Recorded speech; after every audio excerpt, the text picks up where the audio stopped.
he gets the kill. Ghosty GGG with 2 kills on this squad. Zazo and Kojo, what are they doing now? They're a little bit in free fall. What do we do? How are we going to take this guy on? Zazo trying to get an angle. Oh, he does get the angle, but they lost so much for that. They lost half of their squad for that, but they will get the loot. While this has been happening, in the background, we've been having lots and lots of damage. It looks like this team, they're all taking damage. They're all taking some damage. So I got...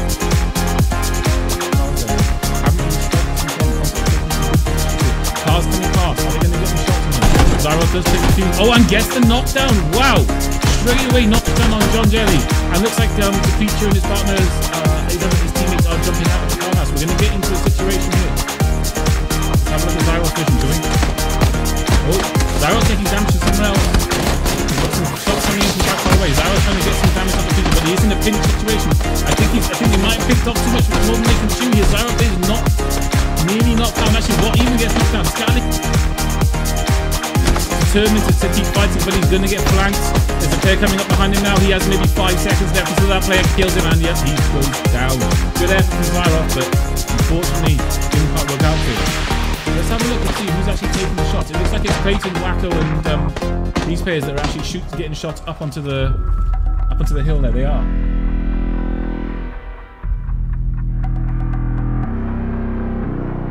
Got that 8x, making that 8x really work. There lots of damage coming onto those players on the hill. There really wasn't much they could do against a gap.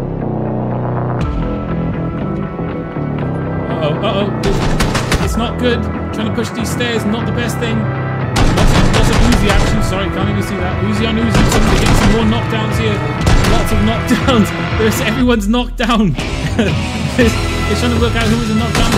We've got one player dead, one player knocked down. Looks like Concrete's going to go down right now, though. He is, and they pick up the squad wipe. Wow, lifetime. And his team pick up the squad wipe there. Just wow, everyone was going down. We had too many Uzis in a small space. That's what happens. And if we move over here, guys. Always good when you know you've got someone there who's trying to heal. So move up, try and get a better position. Oh, it looks like they're actually in a pinch. They're pushing into guys that possibly are in a pinch. Oh, actually, there's players all over the place here. We're going to get serious amounts of kills coming down for Varooks and his team, and saying that he actually takes some damage from behind now. So as he moves up, he's taking damage himself from behind. There are pinches everywhere. Oh, this is not good. There are players all around this team. MSSH is in a situation here. He's ended up in the middle of a pinch with his last teammate. To move up and gets killed by Clayton. So Clayton just picks up 2 kills in quick succession. What's he going to do now? Looks like he's going to go for the res on his teammate. He's got 2 teammates to res, and the ring coming up. So he's actually going to res the teammate that's moving towards the ring. Clever. Oh, Dubsy is in front of him though. Does Clayton see Dubsy? He hears the... What is that? SKS. Gets the kill. Random knocked out at the bottom. There's still 1 player left from this team. Gregorino is the last remaining player. Skinny Pessy then trying to get the kill on Gregorino. Gregorino is low. Gregorino is probably going to go down. He does go down to this team. So that's 4 of them left. They've got quite a few kills now as well. So 4 players left in this squad. In fact, if 10 seconds, he's gone from a full team to a solo game. And the guys... Oh no, you want to go outside vehicle. What are you doing? It's not a time to loot. Oh, he just finished off MPG, but at the same time gets knocked out by Roxy. I don't know how to say that name. Cocopter coming outside. This is not good, Cocopter, and they get wiped. Wow. 7 and 4 kills from Melxus and his partner here. I'm just saying Melxus and his partner. They get themselves into the ring. They're crawling. He's going for it. He's got that AKM out. United Brock moving, stops, take a couple of shots, gets a few hits on him. Actually then his teammate then finishes him off. More damage coming in on these teams. Melkbus and his partner might not make this. A huge amount of damage at the top of this hill. I0! Special shout out to I0. His whole team died on that hill engagement and he's still there. He's still going. Grenades coming in from Skinny. And grenades coming in from Surgeon. Oh, they're not.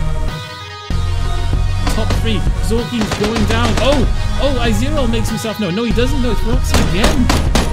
Savage, 8 kills by himself, still going for kills, just going all out for kills. Gets Rain Man down as well.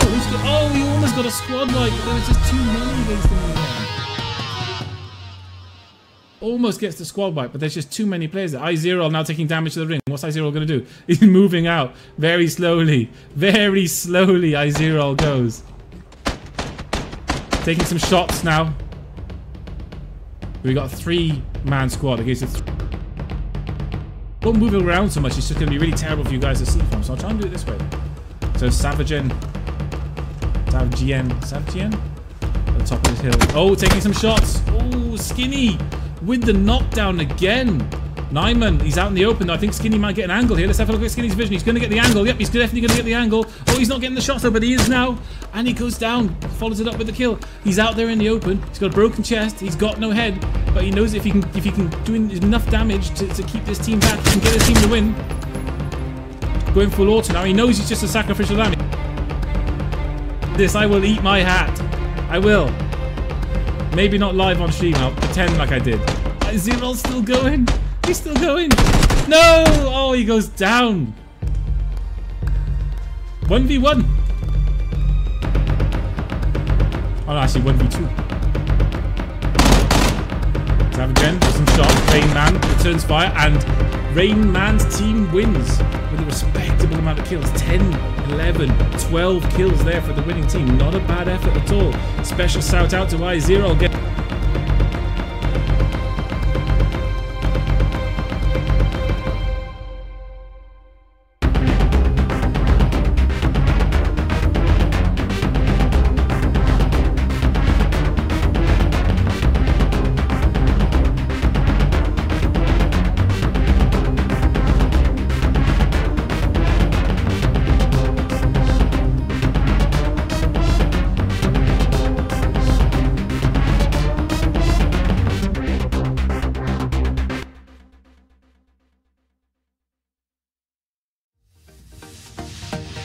Bergman in the distance. Looks like Bergman's going to lose 2 players to this. Oh no, actually Bergman is his partner. Sorry. Letris is going to go down as well. Letris goes down. Not sure where their other players were from that squad. I think the other player is INPG, unless I'm wrong. I'm not quite sure where it is. It's miles away. So those players got killed. I think they came to shoot a little bit late. And when you get here late, everyone else has already got all the gears. It's never going to go that well for you. Interesting place for them to finish. This is the most players they've ever visited. No. This is the most players they've ever come. Northeast in the world. Time gets a knockdown. Now Jen's going to go down. Second knockdown is going to bleed out really quickly. Zorki moving away to spoke the shot onto anywhere. I think that lifetime just finished off there 5-4. So that team has taken, I think, casualties for sort of they're saying that all the stuff is bespoke Theo and lifetime. So they've got 2 players left now. Moving up on bespoke Theo. His only salvation is if the team up on the ridge with Battle Strong in them to sort of take some of the attention away, but I don't think they can. Bespoke Theo moving around by himself, takes some more damage, takes even more damage, and goes down. Zakapota with the VSS. But in the end, they ended up getting pinched multiple times, losing the entire squad. To the other squad here, they just walked through, slowly clearing out something. What else been happening? Just getting that kill. Eeyore in the building. Fight. He doesn't want to survive to the end. He's going to take out as much as he can. Not entirely sure. He must realise there's multiple players. He moves around. He doesn't move around quickly enough. He does. But MSSH just annihilates him with the shotgun. Pretty much one-tapped walking around that. So while they have lost a player, they've traded that up for another team. But they're in the red zone. And they're rezzing in the red zone, and they're outside the building. Desperately running inside now. What should do? MSSH is trying to loot. He says, I don't care about the red zone. I'm going to loot anyway. In a prone position. Titanium carbide at the bottom knocked out. So actually going for some reses. Promoria gets rezzed. I'm not sure where their 4th is. Oh! Bush gets knocked out looking over. He got caught looking over and he's going to go down for it as well. So now you just have Promoria and Wolsey left. Lost 2 of their team already. Zyrov knocked out in the distance as well. Walsey looking over with that KAR. Trying to get an angle. Or is he? Or is he just going to go straight for the radio tower? He could be going straight for the radio tower, just not bothering. Oh, Prone Warrior does pick up the kill there at the bottom. No, just not bothering.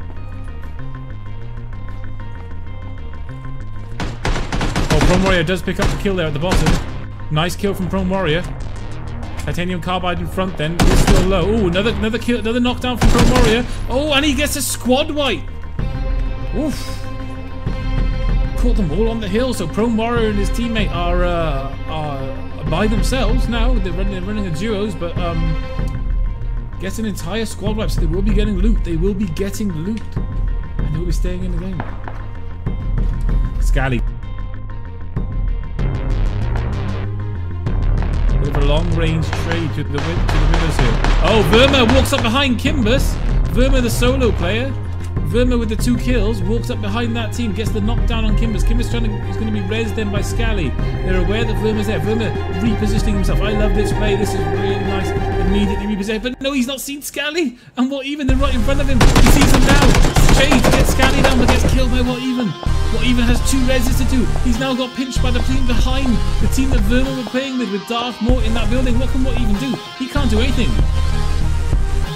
Building, those rings coming in. Crazy Caveman, Rory and Saint and Brooksy have got position. Oh, they're outside. They're outside. Don't get any kills. Oh, actually, no. Alex is going to go down. One player goes down. One player gets KO'd. The second player is KO'd inside the building. Crazy Caveman moves around the building. There's one player left for this team. I don't even know where they are. They're stuck in amongst all the knocked out players. He's totally pinched. And the grenades come in. So many grenades come in from behind. From Hefe. Hefe then gets instantly chunked by Crazy Cageman. Crazy Cageman gets knocked out himself in return. Everyone's getting knocked out. Crazy Cageman knocked down. He's moving for the ring himself now. He's quite low health, but he's moving now. He's got the tier 3 helmet, tier 3 backpack on. 4x on the M4. Me and Saint knocked out. That's all he needs. He's just going for it. Brooksy and Rory are having all sorts of problems. Oh no, but Concrete then gets out into the open and gets killed by Rory. Rory gets one back for his team, but however, most of his team's going down and Rory's out in the open and the people in the hospital are chunking him, and it's not going to last very long. Kojo and Brucifer and team have a great position. Mr. Bong including that, they have a great position at this point. So many players are going to have to die coming up to them. We have the ring. Skinny Pessy going down. Wacko moving right into the ring now. Skinny Pessy goes down, but in the same time then Milkbus and Vroxy get 3 knockdowns. Wow. Actually, no, it isn't them. It's from the hospital again. It's actually 2 lots of players, 2 lots of squads. The players in the hospital and the players on the ridge there just destroyed this team. They all were on the same tree. They all got knocked out almost at the same time. Wacko is all that's left. He's just letting Tyrone die. He's like, bro, I can't. He ducks, he dives, he dips, he dodges again, he ducks again, and he gets behind the tree with the smallest margin of life ever. Mr. Bong sees him, misses the shot. Kimbus goes for the car, doesn't quite get the shot though, returns some fire into Mr. Bong, oh, and then goes down, but it was a valiant effort by Kimbus. Zazo then gets himself onto 4 kills, Kojo on 4 kills, Mr. Bong on 3 kills, Lucifer on 2 kills, the kills, oh, I don't know.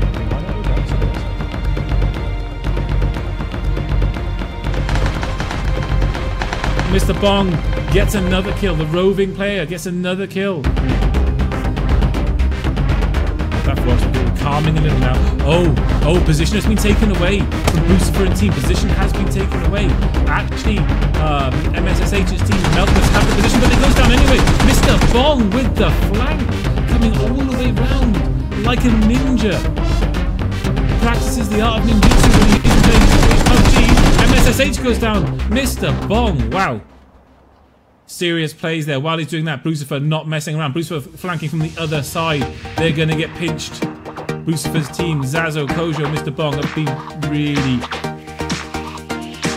Come in. Roxy takes some more damage, and Roxy's team gets wiped. It's a 4v1. It's a 4v1 now. IMPG in the score. IMPG goes down. And what a performance from Mr. Bong and their team. What a second game, guys. They held the school, they held the hospital, sorry. The hospital got taken away. Gets low. Jaxie not noticing the Bergman. left though. MBS Lol is knocked down. We could get another wipe early on in the game here. They're not in a good position.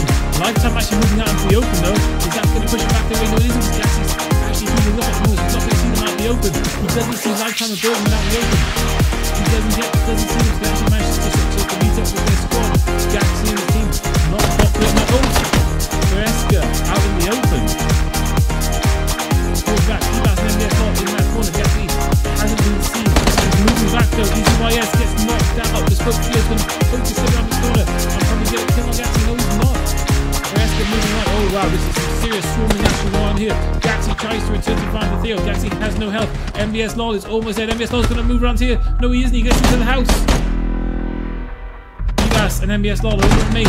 MBS Lol gets a knockdown of Vereska and kills him. So they've lost the player. Lifetime has. P-Bass tries to trade with Lifetime. P-Bass goes down. MBS Lol in the building is the last one. MBS Lol's going to move around here. No, he isn't. He gets into the house. P-Bass and MBS Lol over the maze. MBS Lol gets a knockdown of Vereska and kills him. So they've lost the player. Lifetime has. P-Bass tries to trade with Lifetime. P-Bass goes down. MBS Lol in the building is the last person left from the Esports team. Bergman, Lifetime, they're all swarming this building. MBS Lol can do this by himself. He's totally by himself. Spoke Theo and Pals have lost one player. So it's a 3-to-1 trade at the moment. This fight. Lifetime with the grenade.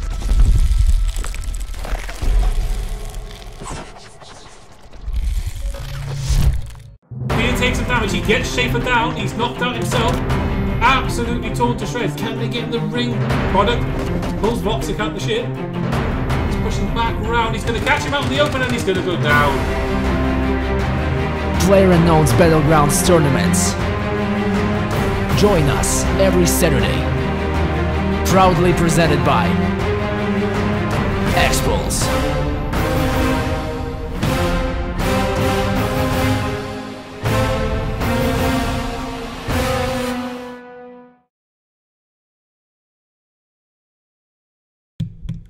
Good evening and welcome. Hello, how are you? Welcome, welcome, welcome.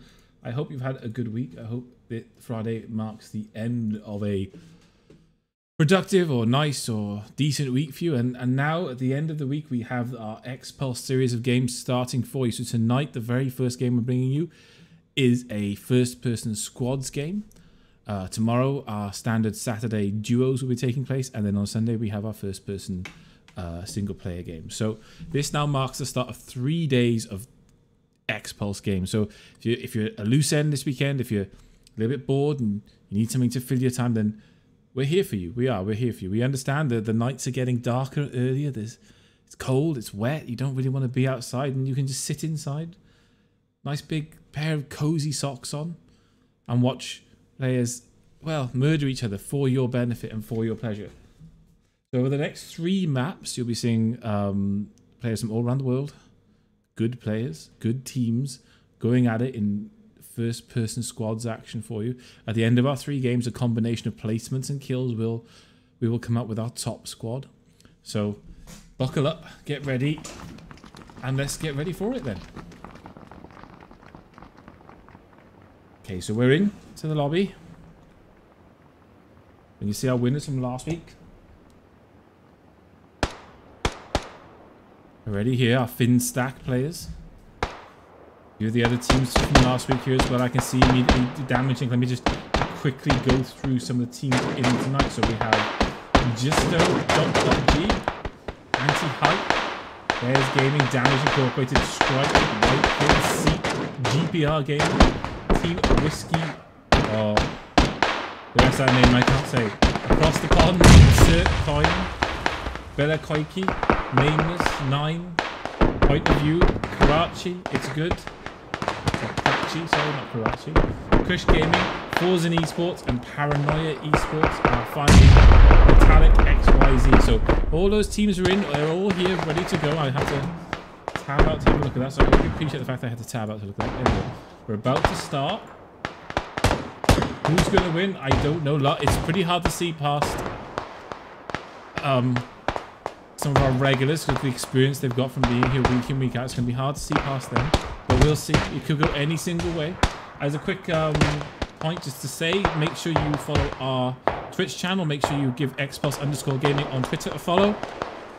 Make sure you give the Discord a join if you can, if possible. Most of our tournament results and information about tournaments are all displayed within the Discord. And what's the last thing? Oh yes, don't forget to sign up to the website, xpulse gaming. Okay, so we started the top left-hand corner of the map. It's a diagonal split of the map. So we've got a good, nice split of the map.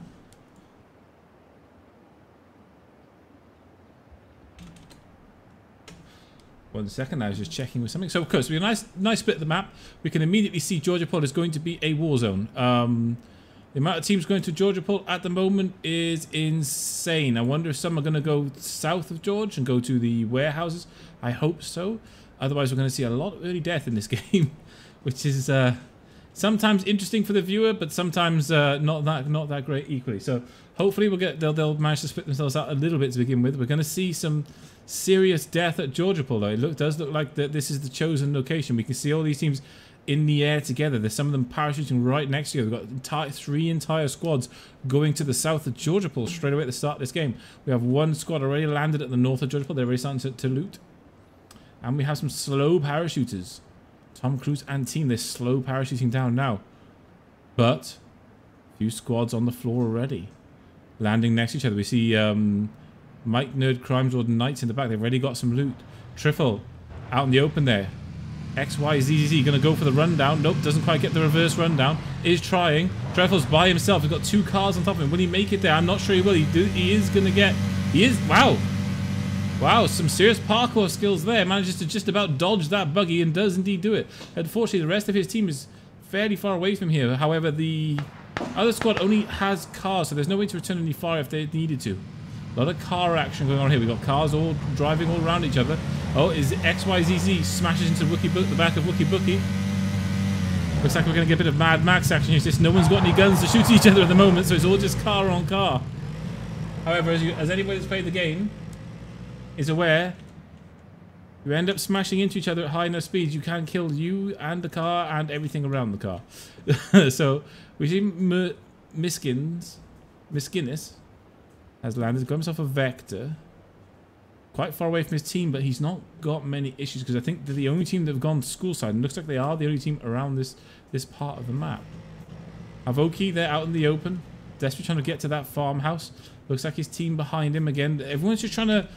It looks like, I'm not sure if this is because of the sort of an uncommon plane spawn, but it seems to have caused a bit of havoc amongst a lot of these teams. They seem to be quite confused as to what they're actually doing here. And we can see a lot of teams not really sure what they're doing. However, Massa, Mr. Nice Guy Rabbit, and teammates have immediately got themselves down to military and are looting up. But they're there with another squad. So we have two entire squads there at military. Draper out by himself. I'm not sure on that call. Massa on top has got the 2x UMP. UMP with the 2x is still quite deadly from most ranges, but Massa has no helmet. We see Neverluck with a Mini in the background. Again, Massa's not in a great position there. He's not got a helmet on. His teammate Rabbi's coming up with the S686. Draper in the back there with the AKM, then picks himself up an M16 at the same time. Muster's got that scar. So Muster's going to back Massa up. Muster and Massa. Muster on top of the spin. Again, no helmets, no head armor. So we've got very little helmets going around.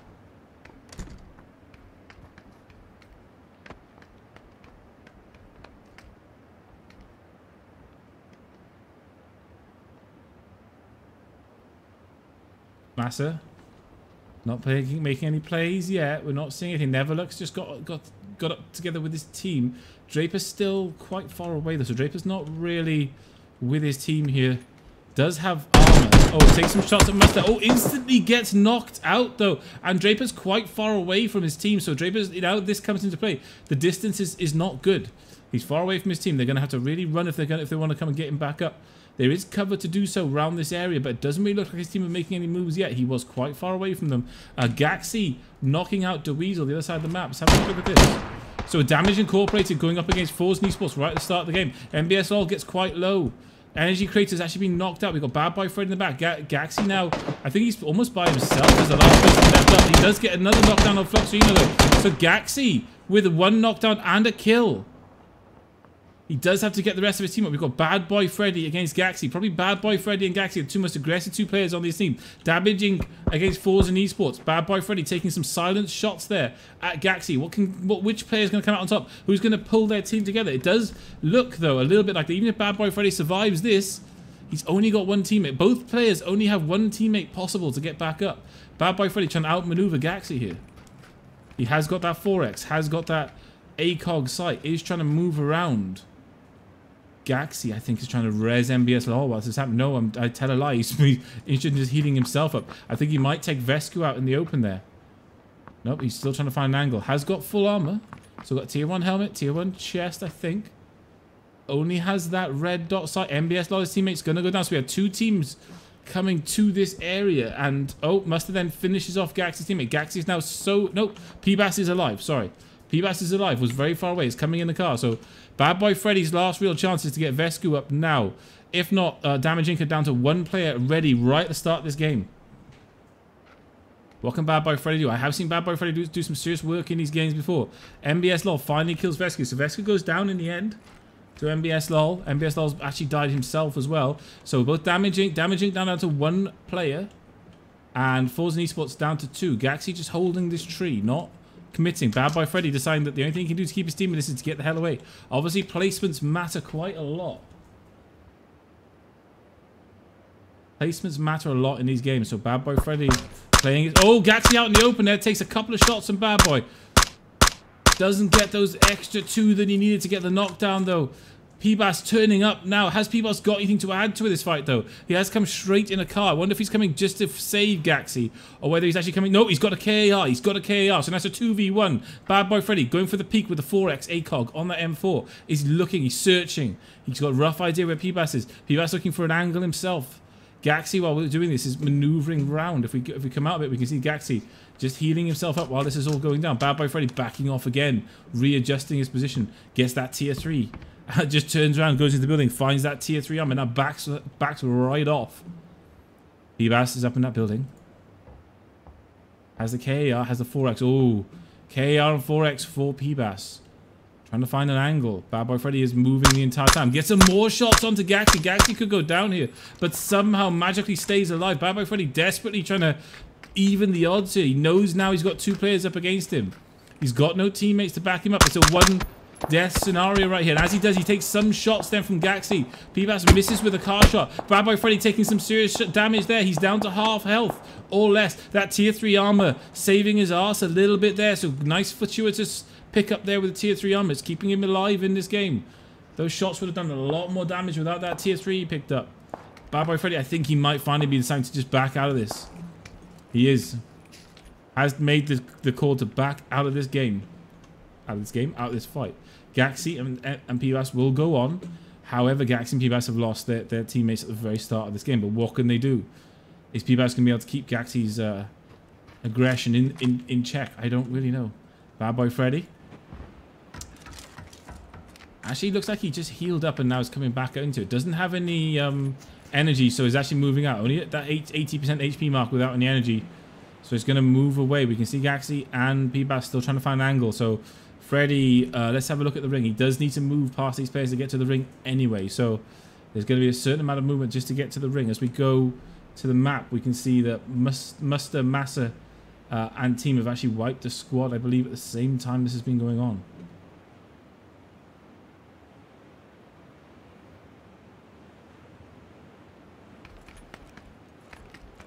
Freddy, what can he do? He's running. We've got the new zoom out feature, guys, that kind of works. Kind of works. I'm not sure. They must know he's going to be around here somewhere, surely. But I think the trees are going to provide enough cover for him to get. If we look at P-Bass and Gaxi, neither of them, I don't believe either have a real clue where he is. They're roughly sort of trying to clear the area out, but they don't know. So at some point, they're going to have to just start thinking about themselves and looting. They're just going to have to take it as Bad Boy Freddy's got away from them there and just take it as is. As we can see him moving up and over that ridge, I think the moment might have gone for these 2 players to try and wipe Damage Inc. So Damage Inc. have sort of one more option left in this game. They have one player alive, Bad Boy Freddy. What can he do by himself? We know Bad Boy Freddy's good. We know he's capable of doing a bit of work, a bit of magic. He is fully capable of that. So he's going to have to pull it really out the bag in this game because we have a lot of full, healthy squads. Vladek getting the knockdown on Yippee-Ki-Yay. Yippee-Ki-Yay is knocked out. Aromas just over the top of the hill. Vladek takes a knee, heals himself up. His partner, one of his teammates, is quite far away from it. Aromas is just over the top of this hill. Let's have a look at Vladek's POV. Oh, you can see Aromas in there. Goes full auto. Doesn't quite pull it off, though. His partner's coming up behind him with a car. So Ahmed's just pulling out the car now. He's got two more teammates turning up now, but Vladek might be too late for Vladek. Loft goes down. Aromas is at the top, actually taking out Vladek. Aromas is doing some serious damage back as well here. So last player, I think, left alive there. Yeah, he is. He is. His other teammate's knocked down and probably is not long for this world, but Aromas did a bit of damage and now it's backed off. So probably leaving his teammate to die there, I would say. Actually, no. No. The other squad's backing off, so Loft is actually resible. It really depends what they're doing. And they're not even chasing Aromas down at all. So Aromas could actually sneak back over this hill and get his partner back up again. If I feel like they move far enough away, there is an opportunity here for him to get a good res off. Aromas moving around slowly. Probably didn't hear the car moving away, so he's moving quite slowly. Nazuk, we get some damage from Nazuk. Nazuk Knight Crimazord moving up into the hill / mountain area. We see Gustav QQ and team to the other side. We see minis, we see KARs, M16 and Scars. We see Thompsons and we've got ARs for both teams. We've got a good matching of ARs and snipers for both teams. Both teams are going to hit this mountain at around the same time. We're going to end up with maybe a top of the mountain fight here. There's every possibility we could end up with a top of the mountain fight here. Oh, Triff has been seen. Trifeli's been seen even, sorry, by Nazuk. Nazuk takes a few shots, doesn't get any hits though, using that 2x scope. Anybody that follows my Twitter will understand my frustrations with the 2x scope myself this week. So my nerd behind, moving up this hill at the same time. Nazuk, Mighty's all moving up at the same time. Nazuk's going to crest this top of this mountain for the rest of his team, though, so he's got to be careful. Because he's behind the other squad. Kainter's already at the top. We see some more shots coming on. Actually, Gustav QQ sitting at the bottom there. Dude does some damage to Crimson. Comes up with that 8x KAR. Does not want to go down with that. Oh, looks like he might get knocked out. He's one shot away. One single shot. And he gets the knockout. While that happens, Nazuk gets the knockout on Kate at the top. And actually kills him at the same time. So there's one player down. One player knocked out in this squad encounter. We see some shots coming in from Minded. Minded immediately takes a bit of damage. There's a lot of damage coming out from Gustav and Wookie. Nazuk and his partner at the top here. Knights. And, oh, Crimsword's going to go down if he doesn't get cover. He goes down. So now we've got a one player down for each squad situation. Wookie Bookie and Gustav QQ moving around at the bottom of the mountain. Knighties at the top there. Oh, just peeks, instantly gets KO'd with the Scar. Wow. Wow, that was savage.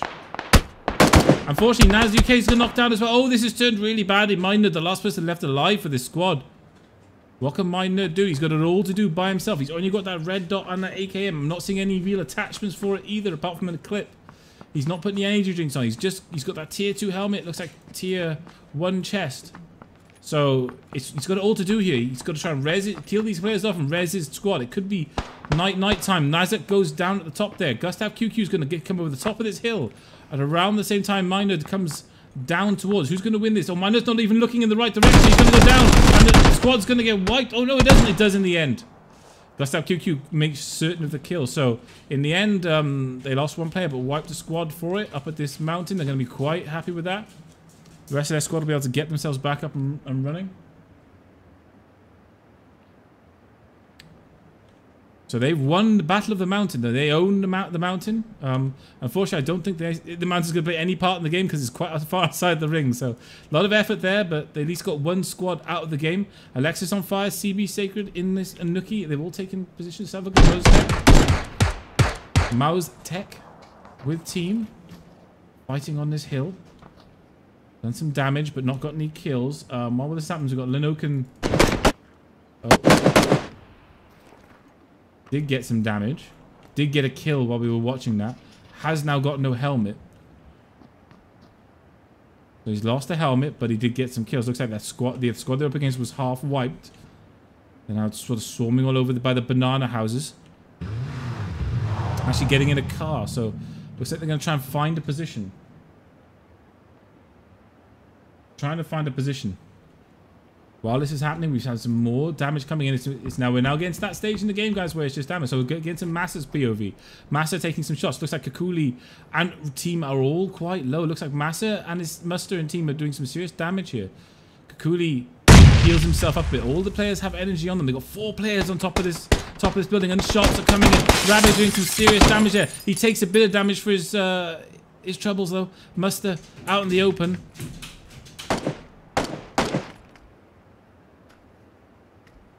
Muster's trying to find an angle.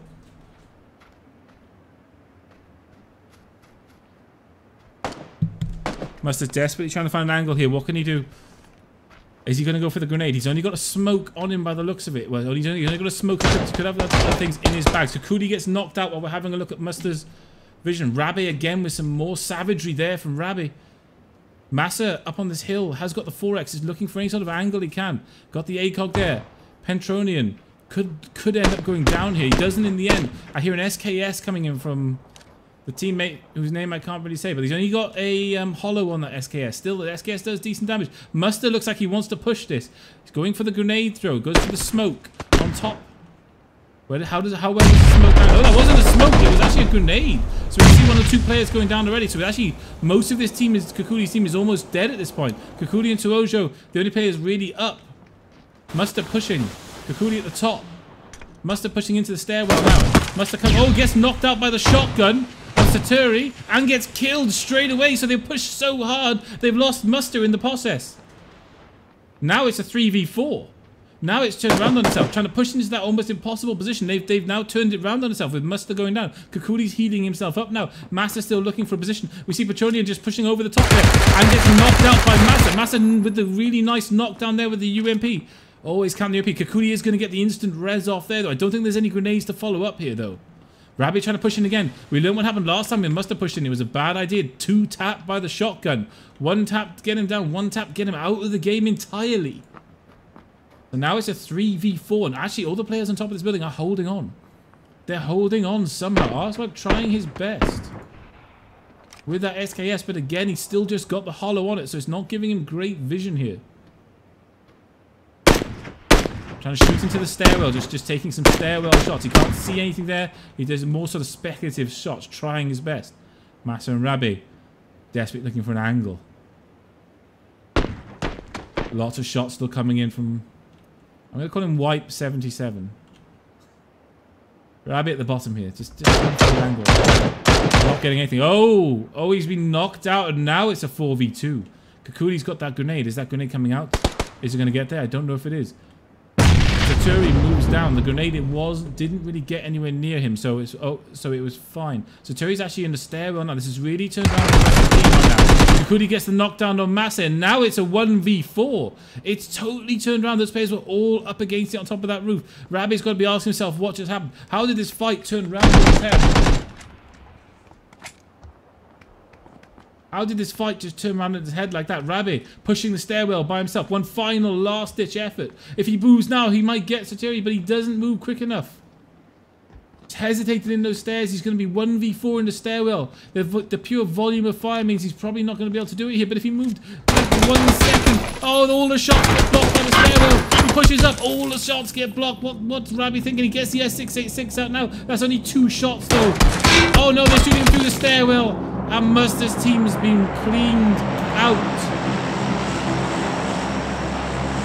Tuojo, Kakuli, and team come out of that with 4 players left alive. They were on top of the roof. They were under grenade fire. They were all knocked down. They were really low, and they've come out, all 4 of them alive. That's teamwork. Surviving that situation is teamwork. There were grenades. There were players pushing all over. There were knockdowns all over, and they kept their cool, and they came out on top. And now all they got to do is that again about 5 or 6 more times to win the game. There's no hiding in these games, guys. There is none at all. We see some damage on Lonicon. Has got his whole team with him though. It looks like they're pushing up this hill. Not a big fan of pushing up hills in this game. Oops. Around the corner there. His teammate pushes out into the open. Oh dear, Vaughn is going to go down. He was too eager to push. Lux then trying to get a position, actually moving back straight away. Way too keen to push. But actually, Sam is going to die from the players behind. So they've ended up in a pinch situation, which is put it into 3v3. Because of the squad behind, they've actually lost the player themselves. However, the player that went down was way too aggressive there, pushing into 4 players by himself. Tom Cruise. Formerly married to Katie Holmes, of course. Moving up the hill.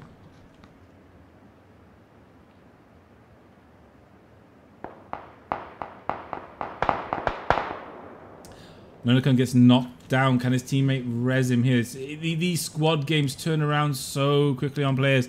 You go from having 4 players alive and being quite happy, and you push up into the wrong hill and suddenly there's just 2 of you left. It happens so quickly.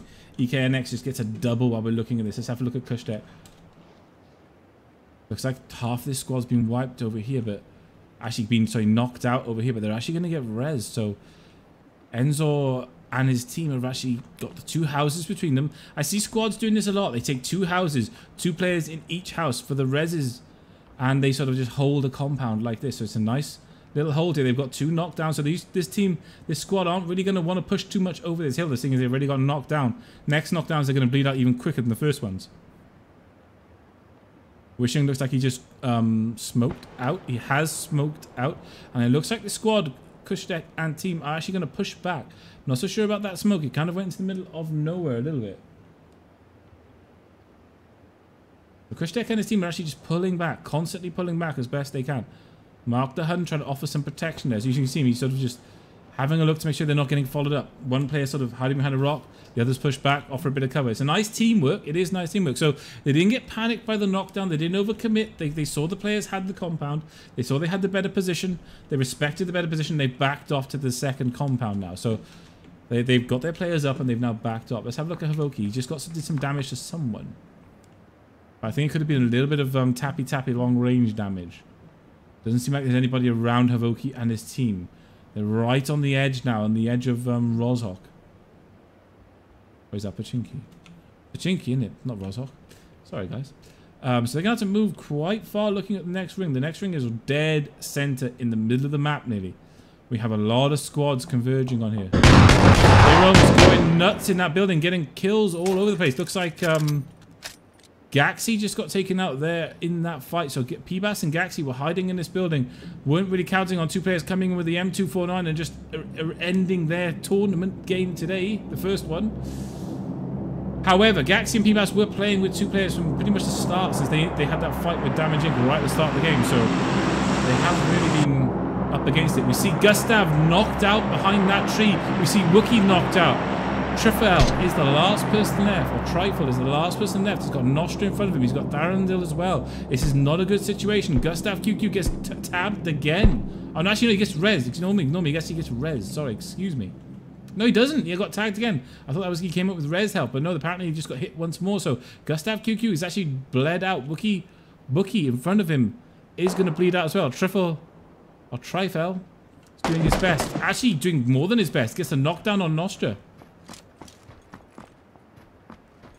Trifeli, I'm going to call it, not Trifle, or Trifle. I'm going to call him Trifeli, because that's probably his name, isn't it? Moving up, he's got L3 in front of him. L3 gets nice shots. Solid M4 shots there. Got 2 players from this squad knocked out. I think he's only up against 1 more player in Tharangel, because I believe the other player is dead. So it's now 1v1. Can he get it? Oh, he's moving around all over the place. Tharandil trying to go for it. We've got a full health player against a half health player at this point. We've got the M4 against the AKM right now. Tharandil pushing. He's only got 16 rounds in that AKM though. Quite ballsy going for the 16 rounds, and Trife Belly does get the squad wipe pretty much by himself. His whole team was knocked out. Trifeli keeps his team in it with a squad wipe by himself there. While this is happening in the background, we see players going down all over the place. We see knockdowns. We see EKNX knocked down. We see Memochoa very low. We see Minotio Behind this tree, getting rezzed. No helmet on him, though, by the looks of it. Out of helmet, so the next knockdown is going to be even easier and quicker. And while we're looking here, everyone's deciding to kill themselves at the other side of the map because they like to give me a challenge. Let's get into Ojo's vision. Nope. Obernus, there we go. Obernus, we found them. We searched it out and we found the players doing some damage. Obernus doing some damage to Bourbon Kid. Bourbon Kid's going to really, outside that ring, not a great situation. Does heal himself up. If we get out into the free look camera, we can hear some more shots going up. There's just so many players at this compound right now. It's going to be all death and destruction. You've got 1, 2, 3, 4, 5 squads all coming up. 6 squads all arriving at the same area at the same time. It's going to be impossible to call. Obernus is going to get there. We see a car coming through as well. Aranid decides to go for the car. His partner, Obernus, sorry, is behind him. Aranid's going to jump out here. He's just going to get instantly knocked out. Kake and his partner are just going to instantly kill him. So Obernus is like, why did you take that car? I told you not to take the car. Obernus trying to do what he can. He's got a broken chest, though. But he's just hanging on at this rock. He's got players all around him right now. What can he do? Luxno gets the knockdown on outside through the window there. Moves Tech at the top of this hill, trying to look all around him. Into Nuki's vision. And Turinen is very low as well. We see Turinen going against Vampire Game. Vampire Game has his partner 54th knocked out in there. But Turinen trying to move up. Doesn't see him. Is unsure of where he is. Does not look in the one direction he needs to look, which is left. He just doesn't see him. We see Saturi, his partner, to his left. They survived that fight by the bridge against Mustard's team, but there's only 2 of them left already at this point. Saturi and Pentonin are not happy with this. There's just 2 of them left. All that effort to get through those couple of fights, and now it looks like Vampire Games managed to heal most of his team up here, so it's a 3v2. Grenade coming in. It's a decent grenade. Hits the building. Gets the knockdown on 54. Vampire Game trying to get another res off. He does res his teammate. Vampire Game moves out the way. Petonian is actually moving up, but he doesn't know where Vampire Game is, and Vampire Game is behind him. He's moved flanked all the way. This is the beauty of first person, guys, as you get these situations. Vampire Game moving entirely around. Does get the knockdown. Can Saturi get here? I don't even know if he can. He's quite far away. He's moving up the hill now. Vampire Game moves down the hill. Saturi's there. Vampire Game saves his team. He keeps his team in it. While this is happening, we can see fights going on behind us. Tom Cruise and his team, they're all low. What can he do? He's got no health to work with here. Moose Tech, his partner, is desperately trying to work on his building. We have a Grozer inside for Jarkos, though. We have a Grozer inside. Oh, I don't know if he knows he's up against a Grozer. Grozer at close range like this is not fun, but Tom Cruise gets immediately knocked down by the Grozer. I didn't want to say I called it out, but I sort of did. The Grozer is disgustingly good at this sort of range, guys. You can't underestimate just how much damage that gun does. Can't lose. Tech do anything. Jarkos comes outside. He knows he's got the Grozer. He goes full auto with the Grozer. He gets the kill. And he saves his team. Jarkos keeps his team in it. The Vampire Game trying to get some shots at the Punisher. Does get a few shots. Vampire Game kept his team in it 2 minutes ago. However, one of his teammates has already gone down. He's got to be like, geez, I just got you back up and you've already gone down. But in the interim, Vampire Game does get another kill. He's on 6 kills. His team is 54th. His other teammate will still be alive. So Vampire Game and 54th are still going. I know it's frustrating, guys. I can't see every fight in these games. I can only do what I can do. It's just the nature of squad, so you're just going to have to bear with us, guys, while we try our best to capture what we can. We see Vampire Game at 54th. They've been through many battles. They've ended up with 5 kills between them, or whatever else the rest of their team have. We can see almost a 3-man squad at the top of the hill here. We see another 3-man squad to the other side of the hill. We see CB Sacred there. And 2 squads now are going to trade. We've got a 3-man squad trading into a 4-man squad at the bottom here. Mincio is actually probably going to go down. No, he just get behind. Oh, I'm not sure if he's got any room to move. He doesn't. Got knocked up by Vampire Game. Vampire Game still going hard. Vampire Game with more kills again. Just wiped out half a squad by himself. We see Mark the Hun team. Kushtek at the bottom of this hill. What can they do? They need to move. They've got no options now. We see 2 more squads. Havoki and his team trying to trade with Lux and his team. Dykes is the only full health player, but wow, look at that shot coming in there. Blows Havoki's helmet off. Havoki has to stop, get behind the tree and try and heal himself up. His other partner, Nuki, is getting healed as well, or res. Now he's going to go for the heal. They have to move. They've got 12 seconds. They've got 12 seconds to move. Havoki with the grenade. Havoki gets a grenade in his hands. Yeah, and a lot of smokes coming out. It's like the end of a rave at this point, guys. Sacred gets knocked out at the top of this hill, so the other teammates move down the hill and actually got knocked out by the players at the bottom. Lux, no health to work with. 0 health to work with Lux. His teammates are sort of pinching behind. Lux is the last player left alive. He has no health to work with. He's out in the open. He's got Vampire Game in front of him. He does get a knockdown on Mofo though, but Lux is totally out in the open. We've got Jarkos goes down in the background. Lux moving up. He's got Vampire Game in front of him. Goes down to a player across the area here. We have Vampire Game at 54 still going. They're still alive. I don't know how they're still alive, but Vampire Game and his teammate are still alive. 54th and Vampire Game. 54th gets another knockdown. Look at that. Look at that. No health.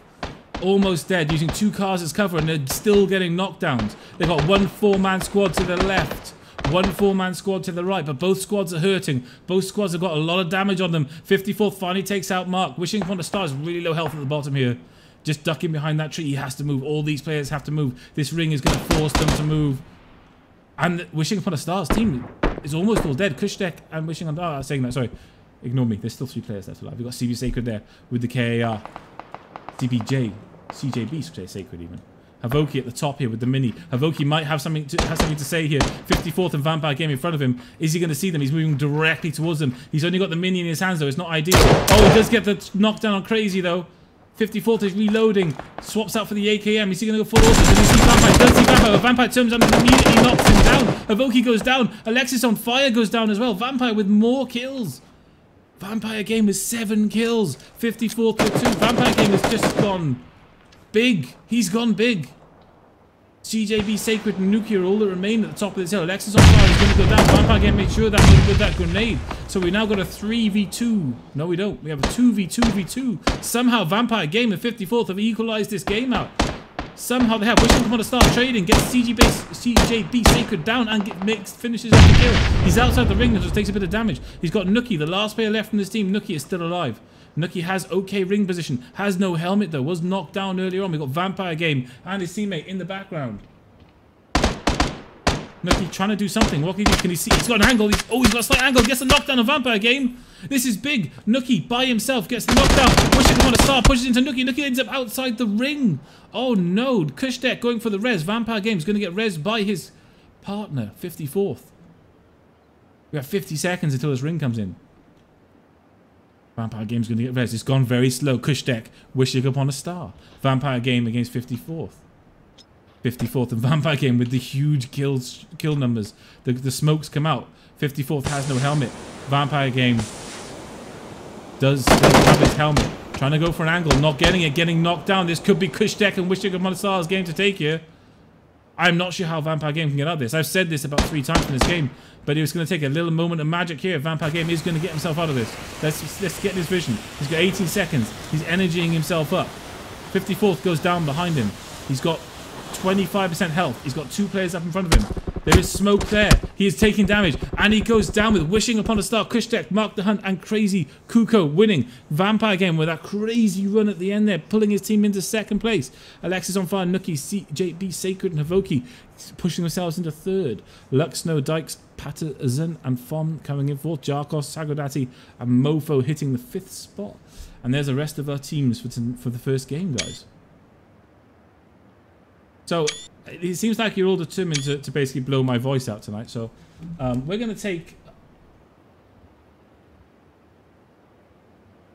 5 minutes. Thank you for joining us for the first game. The second game will be up within 5 minutes. We're going to take a break. We'll show some highlights from our previous squad games in the break. Go get a drink, have a relax, take 5 minutes. I need to relax myself. What a game. What a first game to start with. What a first game. And I will see you in 5 to 6 minutes, guys.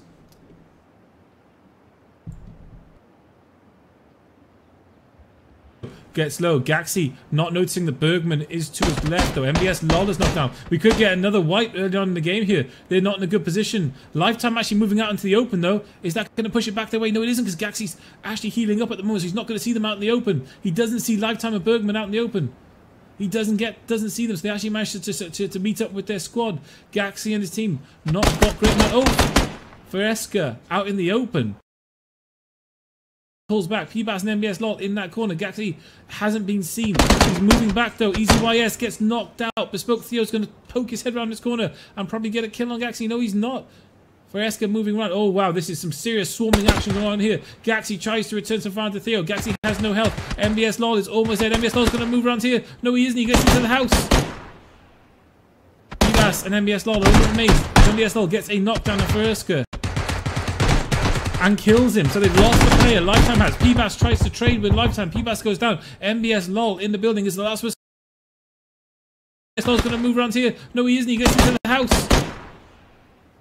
P-Bass and MBS Lol are over the maze. MBS Lol gets a knockdown of Fresca and kills him. So they've lost the player. Lifetime has. P-Bass tries to trade with Lifetime. P-Bass goes down. MBS Lol in the building is the last person left from the Forza Esports team.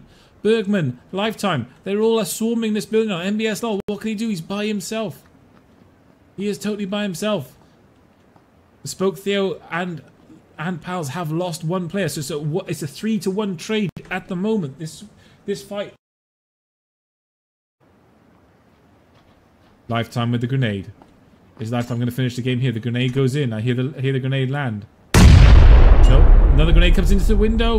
Is that the same room as MBS Lol? It is! Oh, Bespoke Theo with the grenade through the window finishes the game off. MBS Lol was trying to hold up there while this has been happening. While these big shots have been happening though, Hepe, whose team is entirely intact, has heard all this damage in the background. Have Bespoke Theo and Lifetime given the position away too much? Me, Hepe, his whole team, they're moving up together. Honduras gets knocked down as well. Chateau G, the last player remaining. Chateau G sitting in the building with the AKM. Sitting in that window. Not the best move. Didn't see Tyrone. Tyrone then picks up that kill. Ends up with 2-1-1 for that team. Nice kills. They basically wiped the squad out entirely at this point. And started in a bad position. Didn't really get much better for them as things went on. Let's be honest. Nyman, Zorkin, Zethice. Doing some outside of military looting. Ring is pushing everyone in now. Mix and his team moving up from Novo. Going to get across. Got some damage coming on over here. Melkbus and the Crazy Cage Man trading there. The Crazy Cage Man getting the kill on Melkbus. Oh, that's big. Melkbus, part of MSSH's team. Big kill there. MSSH and Vroxy are still up. So they've lost a player. Brooksy, Rory, Saint into Crazy Cage Man. All very, very fine players. We saw that last game. But while this is happening, Zyroth, What Even, Kimbus and Scally are behind him. So Zyroth, What Even, Kimbus and Scally are also in the same town. MSSH gets knocked out by Saint straight off. Oh, this is big. Can Roxy get MSSH back? He's out in the middle of nowhere. What Even and Zyroth moving up him because they can hear the shots coming from miles away.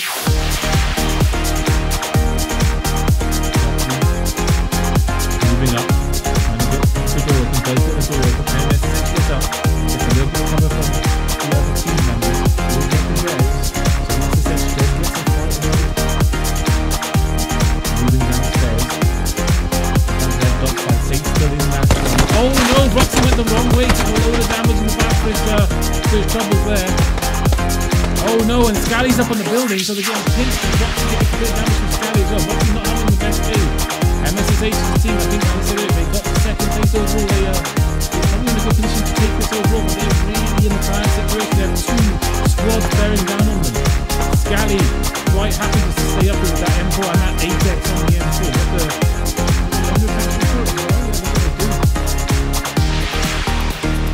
And they've got people behind Cheadle as well. Clayton does get to the safety of a tree just about though. French Rogue TV is not moving to res. He is now. Wacko taking some shots. French Rogue TV goes down to Clayton. So Clayton and Wacko pick up the 4 kills there in the squad wipe. Nicely done. Patient play. They have players right behind them as well. But while that's going on though, Clayton and his partner are still taking some damage from those buildings. We have ARs, M4s, and ARs, M16s, and ARs.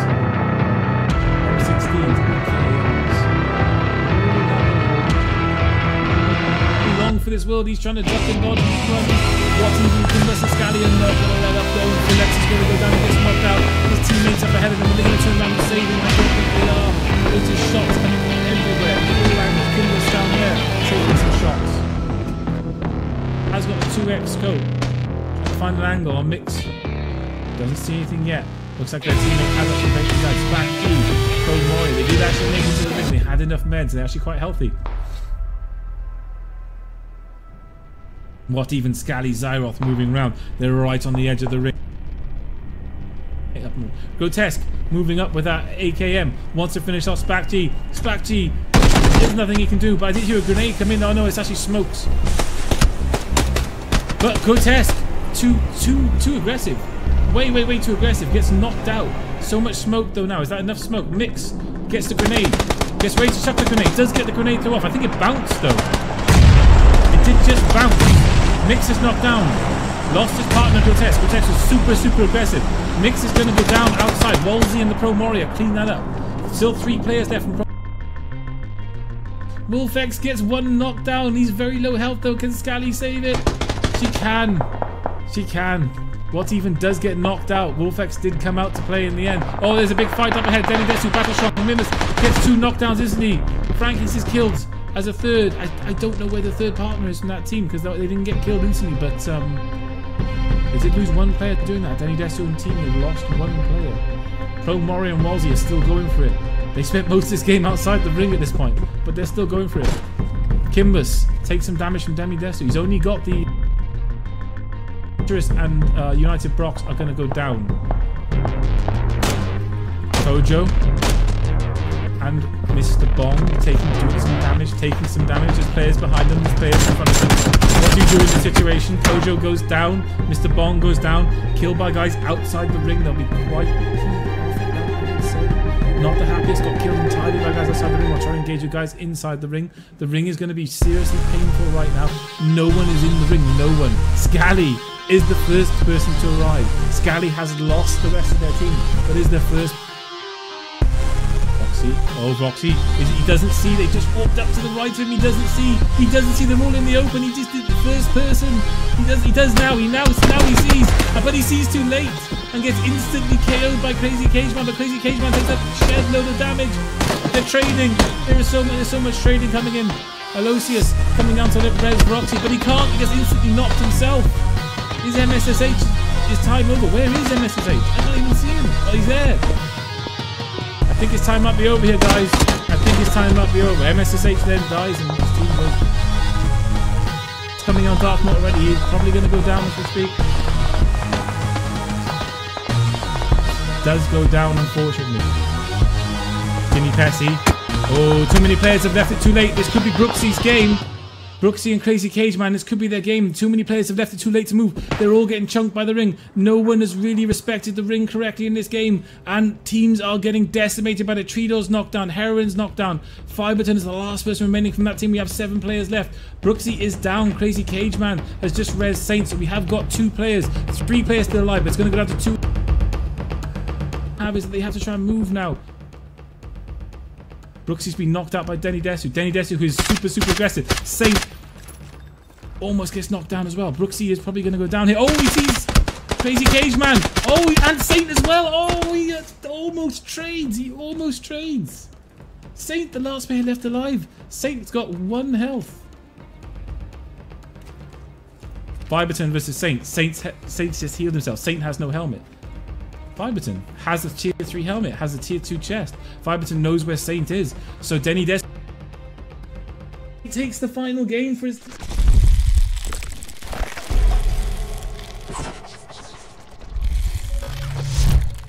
He takes some damage. He gets Schaefer down. He's knocked out himself. Absolutely torn to shreds. Can they get in the ring? Product pulls Voxic out the ship. He's pushing back around. He's going to catch him out in the open and he's going to go down. Playerunknown's Battlegrounds tournaments. Join us every Saturday. Proudly presented by Expulse.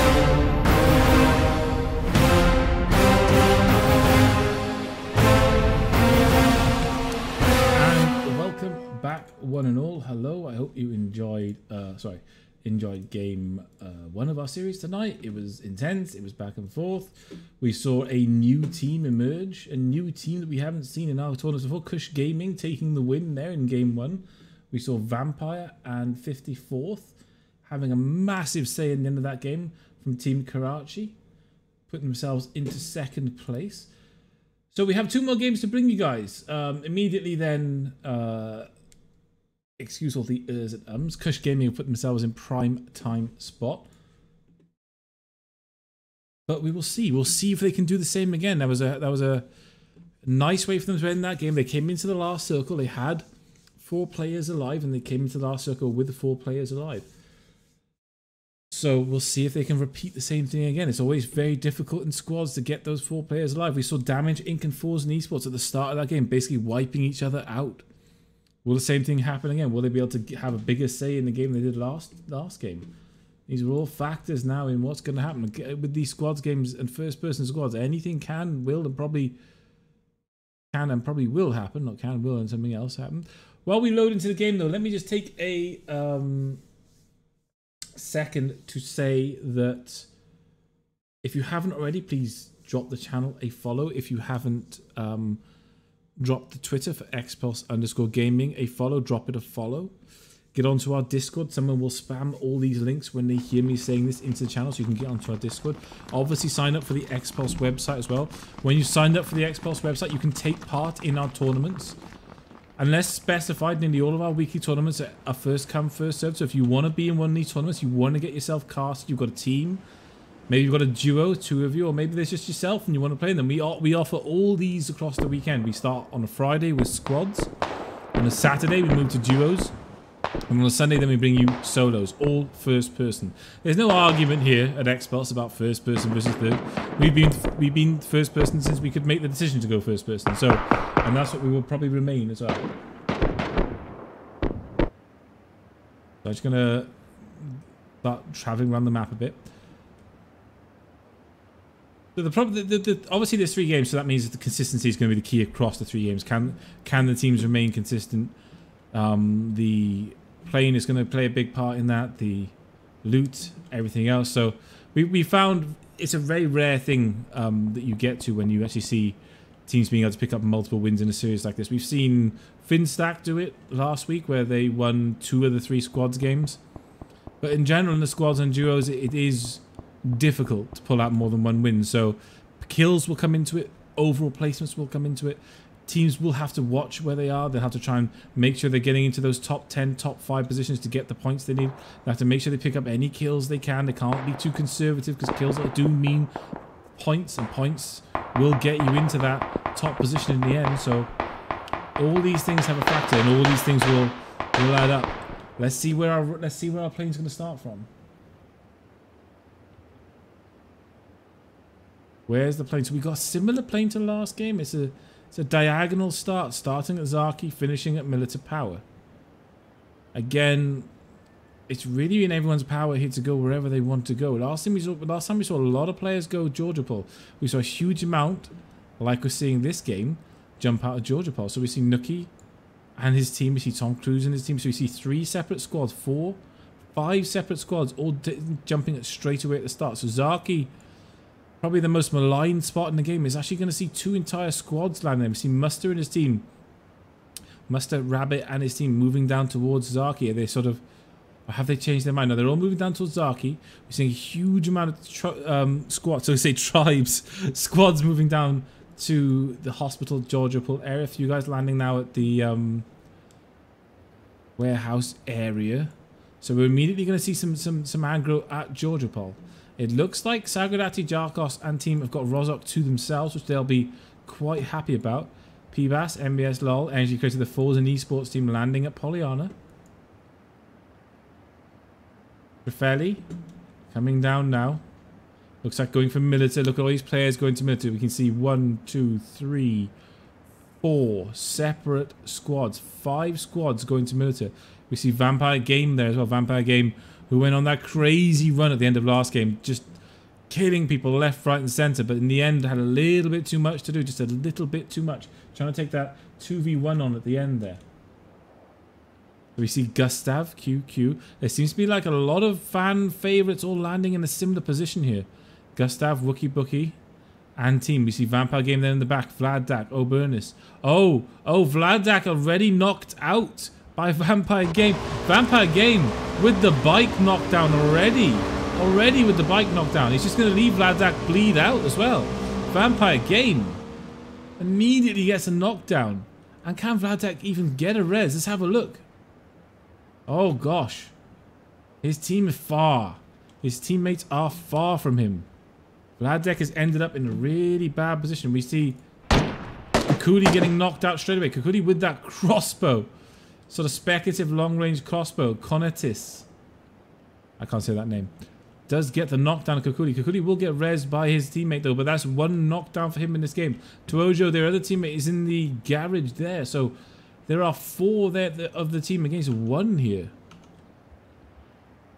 Interesting play there, going ham 4v1. He knows his team's not nowhere near him as well. Look how far away his team is. He's got 1 player over at the school. So kind of brave, taking the fight against 4 players by yourself. I do see this a lot in squads though, guys. I do see it a lot. People sort of going all out. Prime Zord. He got some damage onto someone there with a car. Didn't get a knockdown though. Aroms just gets the knockdown. Let's have a quick look at Aroms' POV. Just got a knockdown. I actually killed Aranid actually. Was Aroms? No, I thought he was on the same team, but he's not. It did look like Vladak finally did get a res. Kakuli then doing some damage. Wow. Kakuli gets the kill. No, actually no. Satu gets the kill downstairs on Aircars. Okay, interesting play there. So we have one of the players just turn up in this building and ends up getting killed. Looks like Mintio's teammate ended up, and we've actually got Kakuli's team split between the 2 buildings here. So Mintio walks outside the building with that M4, trying to do something, but he's got no armor. And he's got no heals. Thrandil getting some kills. So Massa already down from Muster's team. Massa already been knocked down, so Zaki already providing a lot of actions. We see Muster knocked down, Massa, his teammate's dead. Is anything left really for Muster? He must have a teammate left, otherwise he'd be dead. So Rabbi and Arsewiper are quite far away from him though, so I think Muster could be dead here. I'm not sure if there's anything he can really do. It looks like he's going to go down. Thorandril and team are going to pick this guy. Actually, no, saying that we see him moving in, but he actually gets knocked out by Thorandril straight away. So he's going to get instantly killed there. Oh, Rabbi with some nice shots, but they weren't quick enough to save his teammate. Muster on top of that building is not having the best days. These guys are just... Sometimes it's just not your day. Sometimes you just got to accept that things just don't go your way. And it doesn't look like it is for Muster and his team. It has done plenty of times in the past, but this time it's just not really... Things are not really falling their way. So Rabbi trying to get an angle here. He's got full energy. Sort of looking about what he can do here. He doesn't really know. So Mintio, the player that was outside the building there at near the school area, has gone down. Muster then goes down as well. So Rabbi's now by himself, moving as far away from Zaki as he can. Where's the ring actually going to end? Oh, so we got a military, potentially military ending here. Ferryport military, it could be. It's going to be a difficult one. Let's get into this position here. We see Kakuli and team. There we go. Still fighting this fight. It looks like Kakuli and team have lost 1 player. Have they? No. Tuojo has actually moved in by himself and is going to get that execution style kill. He is. Trying to shoot the legs to preserve the armor. Next level thinking there. If that was me, I would have just blown him away. But Tuojo trying to actually preserve the chest and head armor there for him and his team. Nice little bit of play there. Enzo out in the open. Some damage. Actually gets knocked out by Vesku. Vesku knocks Enzo out. XLS King gets knocked out as well. Vesku going nuts with that Scar. He's 1v4 here and he's going absolutely mental with that Scar by himself. He's actually 1v4. Oh, almost gets another knockdown, but gets really low from those shotgun shots there. Vesku, he is seriously low. Is that going to give them enough time to get a res off?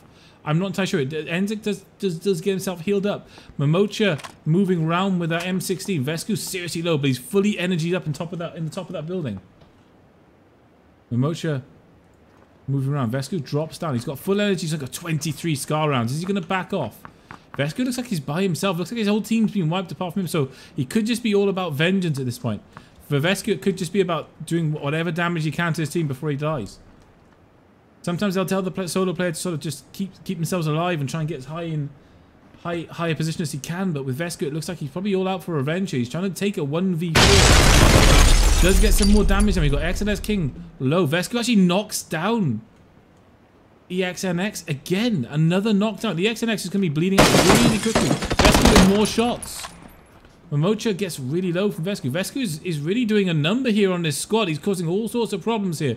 This squad have to get all the way across the map. They have to do as much looting as they can as well. And all they are now is being slowed down by Vesku.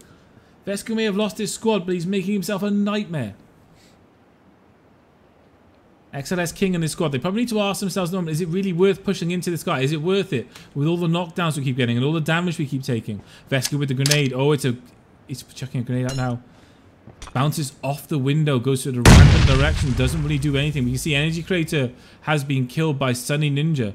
And Gaxi has been knocked out. And Gaxi has been killed by Sunny Ninja. Sunzi Ninja just went ham on Forza Esports by the looks of it while they've been watching this. Picking up the 2 kills. Vesku's still going for it. I'm really intrigued as to how this 1v4 is going to play out because he's got the angle foregrip on that Scar. Maximum spray and pay. MBSL does kill Sunzi Ninja in the interim, so gets one back there. Enzo out in the open, knocked down by Vesku. Vesku again by himself. And Vesku, our lone warrior, finally goes down. Let's have a look at P-Bass's POV. P-Bass and MBS LOL are alive. Oh, we tried to do that, but it just took us across the map. Okay. Let's have a look. P-Bass, MBS LOL. So P-Bass and MBS LOL are all that's left for Forza Esports. They will get a bit of gear though, but it looks like they have wiped the other squad out. We did see that Sunzi Ninja getting quite a few kills himself, but it looks like P-Bass and MBSL are still going. So Forza Esports down to the 2 players now for the rest of the game. With this ring, people are going to have to start thinking about moving. I think our Zaki players, our Severny players, Rabbe, who was at the top there, has moved all the way around this squad. Rabbe playing that game for his team. He's going to try and keep his team in this game and in this series. He's doing his best. We see some players coming around on boats. We see lots of players knocked out then for Novo. No, not Novo. Yeah, Novo. Gustav, QQ, let's get into his vision. Trefeli and Gustav did some serious work last game. We have a 3v3 by looks at Wookie Bookie in front of him. All the players are quite healthy. We see Jipikai is the lowest player. We've got a lot of ARs up against a lot of ARs here. I did see one for one player though. Trefeli in front. Trefeli moving up. It's on the top of that building. Obviously Trefeli last game putting some serious damage onto players there. Doing some serious work. Kane just knocked out Mark the Hun. Wookie Bookie and Gustav QQ moving up and around. XYZZZ and Jipikai moving away. Looks like they want to just get out of here at the moment. They've all got AK. They've all got ARs, but they're not really wanting to take a fight. We've got that 8x silenced AKM. Not quite as powerful as it used to be in this patch. It has reduced significantly in power with this patch. Obviously, the new recoil stats for the AKM have made the gun a very different gun for players to get to grips with. So, not quite as it once was. But you see Gustav, Wookie Bookie and Trefeli quite happy just to chill out back there. They're on the right island. They're just not in the right position. Gustav QQ might be the player who've got the best chance here. Looting the body of the dead player there and then moving up and around. So I think we're going to get the situation where both these teams are going to move towards the ring. But they're going to be quite far away from each other while they do it. So Gustav very much in the front there. Has he seen these players? Does he know where they are? It looks like he's determined to run quite far from his team. If he does get knocked out, he might have seen Jipikai. I think he does see him. He does see Jipikai in front there. He must see XYZZ now. He does with the 8x. The shots come in with that AKM. Oh, and the knockdown. Really nice knockdown by Gustav there. Not messing around. Almost every single one of those shots hit. Doesn't get the follow-up on Loft, though. Jipikai and Loft have to consider their options now. Loft moving immediately around, trying to res his teammate there. Gustav with the raw aggression. I would say raw naked aggression, but Trey doesn't like it when I say that. But there is certain amounts of aggression from Gustav. He's looking all around to make sure he's not getting into the wrong position. He's got a good sense of where these players are. He wants to follow up on his good work with some more. I think Jipikai sees him right in front of him. He saw a head or a limb or something pop over the top there. Realizes he hasn't got any reloaded his Scar. Wookie Bookie coming around there with a car at the same time. Yippee-ki-yay. Moving around. Gustav QQ trying to find an angle, something. Looking for something. Can he find anything? Does a little bit of a lean, see if they're behind the tree. They're all at the back here. Oh, we see Trefeli coming in at the top as well. Trefeli then looking to make a flank of some sort if he can. Actually, no, just making sure the players can't get away. While this is happening, Wookie goes and gets a knockdown. And another knockdown. And suddenly XYZZZ is all by himself. He's got 2 players to res in front of him. And Wookie, Trefeli and Gustav are moving in. Look at this. Look at the beauty of this. A 3-pronged attack. XYZZZ left the res a little bit long. He starts the res too late. He tries to come up out of it. He doesn't get it though. And he gets downed. And that's 3 lots of loot for this team. They have lost 1 player. But they made the squad wipe their own. And they've got themselves a whole other bunch of loot as well out of that. Kakuli doing some damage as we come to this. We see Ivan behind that car with the mini. Actually bleeds out. Kakuli and team. I meant to get into Kakuli's. We'll go into Tuojo's instead. Tuojo then going for the loot now. So they obviously wiped out that squad. They're gonna bit like scavengers. Just getting everything they want from it. We see Sagradati, Jarkos, and Mofo doing some damage to them from those buildings. Petronian low-ish health. Needs to probably heal up a little bit. Let's have a look at Sagradati. He's moving up towards his team. Jarkos and Mofo in that building. But we see Obernis, the last player left. Oh, nice knockdown from Jarkos. Look at that. He's not even... Well, he might be using the 4X. It just might be a spectator bug. I thought he might be just raw aiming that from there. But he is using the 4X. Kakuli then trying to get the res. Jarkos looking at the second tree, thinking there's a player behind it, trying to work the angles there. Have to be careful because Obernis is in this building with the Uzi. If anybody runs through the building, it's going to be a bad day for them. Obernis just chilling out. So another squad member here. They have no idea he's here. I'm waiting for someone to push into this building, and Obernis is going to end their day and then make this complicated. So Kakuli's being rezzed. Jarkos moving into the building. Jarkos moves in. Actually, Jarkos just makes sure of that kill. Wow. Uzi against a M16 at that sort of range, and Jarkos nails him without much of a problem. Zagodati is overcommitting, I feel, here, though. He's pushed all the way by himself. His teammates are behind who are dealing with that player with the Uzi from the other squad. And Zagodati just moving up by himself. He's out in the open. I'm not sure this is a place you want to be against Kakuli and their team. This is not really where you want to be. He's got the tree, though. He does have the tree. But none of these players are anywhere near the ring, and the next ring is moving in. So Kakuli and the team are actually making the executive decision to get the hell out of there. They don't really want to overcommit at this point, so they're not going to overcommit. They just made a decision they're not going to overcommit, so they're just not going to do it. We have a few players arriving via swimming. They're going to be a little bit wet, a little bit damp. We have one team still at the south of Pachinki. They're not even looking to move yet. We have Rabbi, our solo player now, alive. He does have Memo Choa and their team behind. Will Rabbi find that boat and get himself out of there? He's in a bike.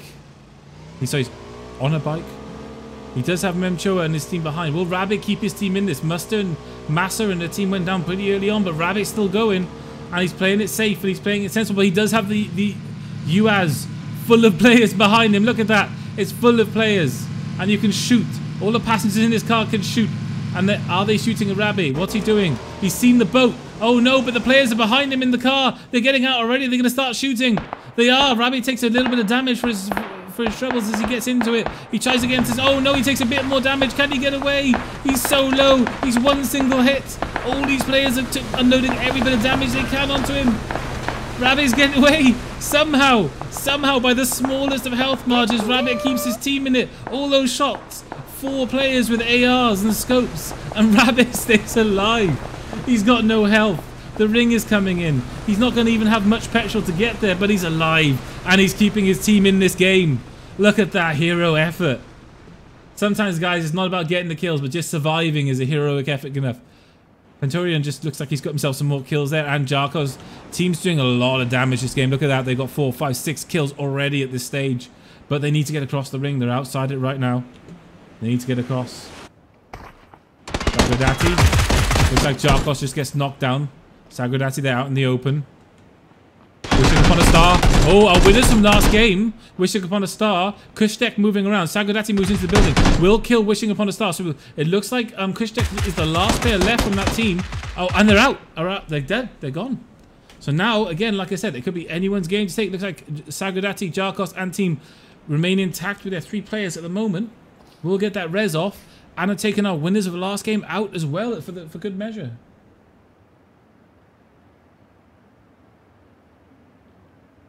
I can just see Rabbit. He's still alive. He's out there in the ocean and he's still alive. What can he get his teams into? What can he get his team positioned into by himself? And we can see Jarkos, Sagodati and their team and see how far they've got to go. If you look, it gives you a good idea of just how far they've got to go. They're on that peninsula here. They need to be here. That's how far they've got to go. They've got quite a lot. Not as far, though, as Pybas has to go, who is basically entirely out of the ring.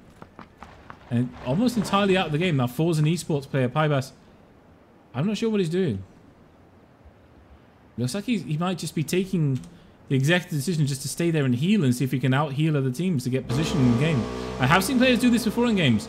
Stand very far outside the ring with a huge amount of meds and just heal for the entire game. Wait till all these other players die, and sometimes you can get into that top 5 position just outside the ring. It is possible. I have seen it happen. So the ring moves into the next stage now. Let's have a quick look at the map to see. We can see the Kakulian team moving across. They're going to be quite low health. We have one team, Tom Cruise and team. They already got a compound to themselves. So Dakes and their team have another compound to themselves. Nookie and their team have another compound to themselves. Trefeli, Wookie Bookie. Oh, there's a lot of players down here. There's a lot of players at Thranduil and team. Wookie Bookie and team. Oh no, Gustav takes some damage. Thranduil does get the knockdown there. Are they going to get Wookie Bookie down as well? Wookie Bookie's low. Wookie Bookie's going to go down. Oh, Trefeli, you're going to have to do this all by yourself. Trefeli's going to have to do it all by himself. What's he doing? Oh, he's not got many options. He's got a 4-man squad bearing down him. And I see a Groza there for Nostra as well. So they're 4-man squad with the Groza. Some shots coming out on Nostra. Nostra takes some damage. L3 goes down as well. Thranduil moving around. Thranduil against Trefeli. Trefeli then. Wow.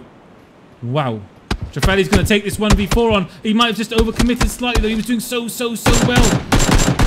Squadmate out then in the open. Squadmate taking a bit of damage from Trefeli. Trefeli then, what can he do? He's got no chance of getting Wookie Bookie up, I don't think. Squadmate's been down. There's one player left for that squad. There's one single player. Oh, he goes down. But, wait a minute. How is he not out? Who's still alive for Trefeli's team?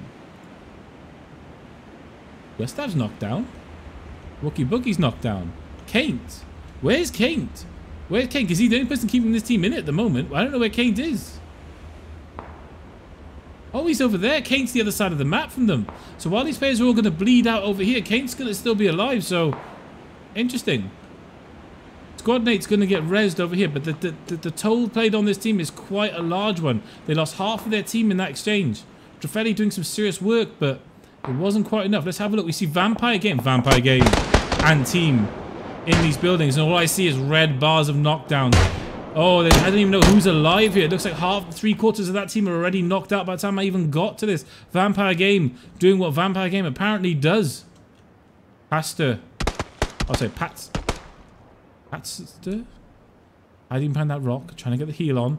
I see Vampire Game out in the open. Look at the aggression. They know they've got them in this. Oh, beautiful grenades from 54th. And now the follow-up. Vampire Game knocks one down. Moving around this rock. Surely going to get the second knockout now. Is going to get the second knockout. Player not even looking in his direction. Vampire Game then picking up some kills. Oh, Vampire Game and their whole team are alive. They've got position and they're alive and they're starting to put the kills on now. This has got to be a scary situation for people. They came second in game 1. If they pick up a second or first in game 2, they're going to be prime position to take this series overall. But who knows? Anything can happen. Anything can and will happen. We have 46 players left alive. Moving to ring version 3, I think, now. Look at Rabbi. Look at him. MVP. Stifler's MVP. He's alive. Against all odds, he's alive. But now he's got to work out how he's going to get up this cliff. How is he going to get up this cliff? Oh, we see the players over there taking some shots. They're actually down the base of the cliff. They're really hoping that the cliff is going to go in their favor. So what they're hoping, I think, those guys there, is that the ring, will go in their favor, not the cliff. We look at Missy. Whole of his team's knocked out. Sujman taking some damage as well. Duke Boy knocked out. Enstein knocked out. Missy just actually getting into the water. I'm not really sure. What's the plan here? Ah, I see. They're going to try and get them all to crawl down, go right into cover, because Tom Cruise and his team have a really nice angle onto this cliff face here. Rabbi Still trying to make his mind up. We've got a lot of players in the cliff face. This is a dangerous, dangerous, dangerous, dangerous place to be.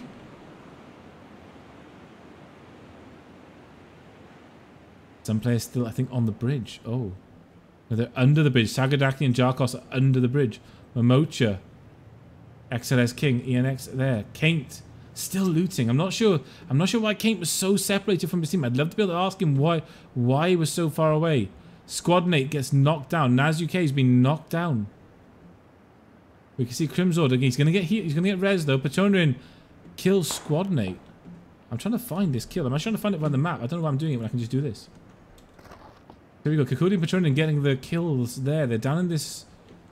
Well, they've actually got players behind them with M24s and look like scoped up ARs and minis as well. So I'm not entirely sure Kakudi and his team now. Only 2 players left in the team. Want to really hang around here for too long. I'm not sure they want to hang around here for too long. So they want to get out of there as soon as they can. But there's nowhere to go.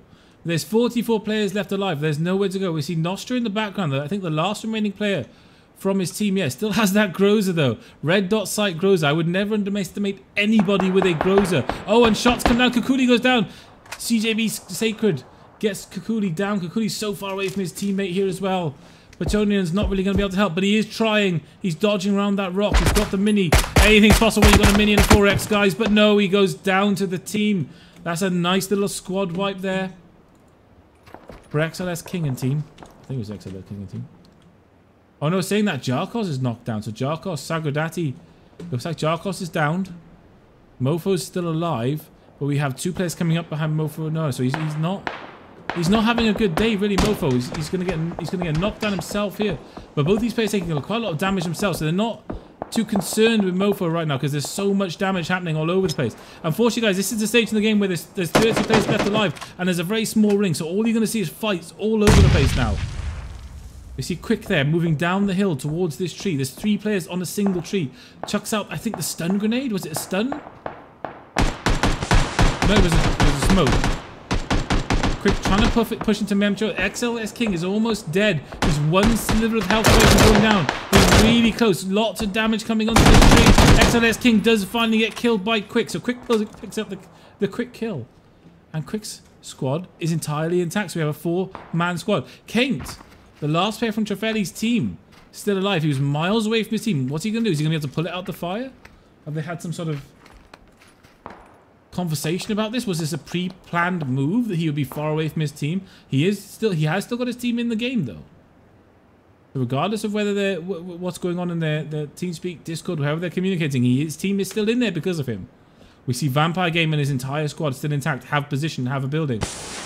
Privacy 16 chucks out that smoke. Oh no, Rabbi in the distance. Rabbi has gone down alone from the very first fight. That Zaki finally goes down at almost the last ring we're at, or last but 2 rings, I think. Kaint moving up into the open there. That's a lockdown on Laserino, I think, or will do, or should do. Does get the knockdown, but now he's out versus 4 players, and I'm not sure what Kaint can do here, but somehow deflects all of those shots. Kaint has got full energy. He is low health, but has got full energy. We see Punisher moving up over the top. We see Privacy 16 moving out. They are flanking him. They're going to go high and low. Punisher sees him already. Punisher going to take some shots at Kaint. Very much taking his time, though. I'm not sure if he actually sees Kaint. While this is happening, Privacy's behind him. Kaint doesn't know, but Privacy's behind him, and Kaint goes straight down. So this team will pick up another kill. Laserino has been res, so he hasn't really done much to them there, but Kaint does go down. The last player from Trafeli's team. We see Crimizord in the background there, knocked low. Oh, dear. Tom Cruise and his team are in a pinch situation. We've got 1 player knocked out, Sammer, outside the compound. I'm not sure what they can do for him. Is he going to crawl himself in and get a res? I'm not entirely sure. We see Mostek lying down there, outside. Got the double AR. Looks like he doesn't really have much in the way of scoping, though. I can hear... I can't even say these names, guys, but... I'm going to say Hup. Hup! Trying to push into Punisher and team. So Punisher and Privacy and team have had to deal with a lot of fights here. Because of where they've been hanging around that ring, they've had to deal with constant fights. And another player goes down, but then Lily gets knocked down himself. So the only person left is Hups. I'm saying Hups, but Hups gets knocked down. So they should be able to res Punisher here, I think. I think they can res Punisher. There is some damage coming up onto his hill, though.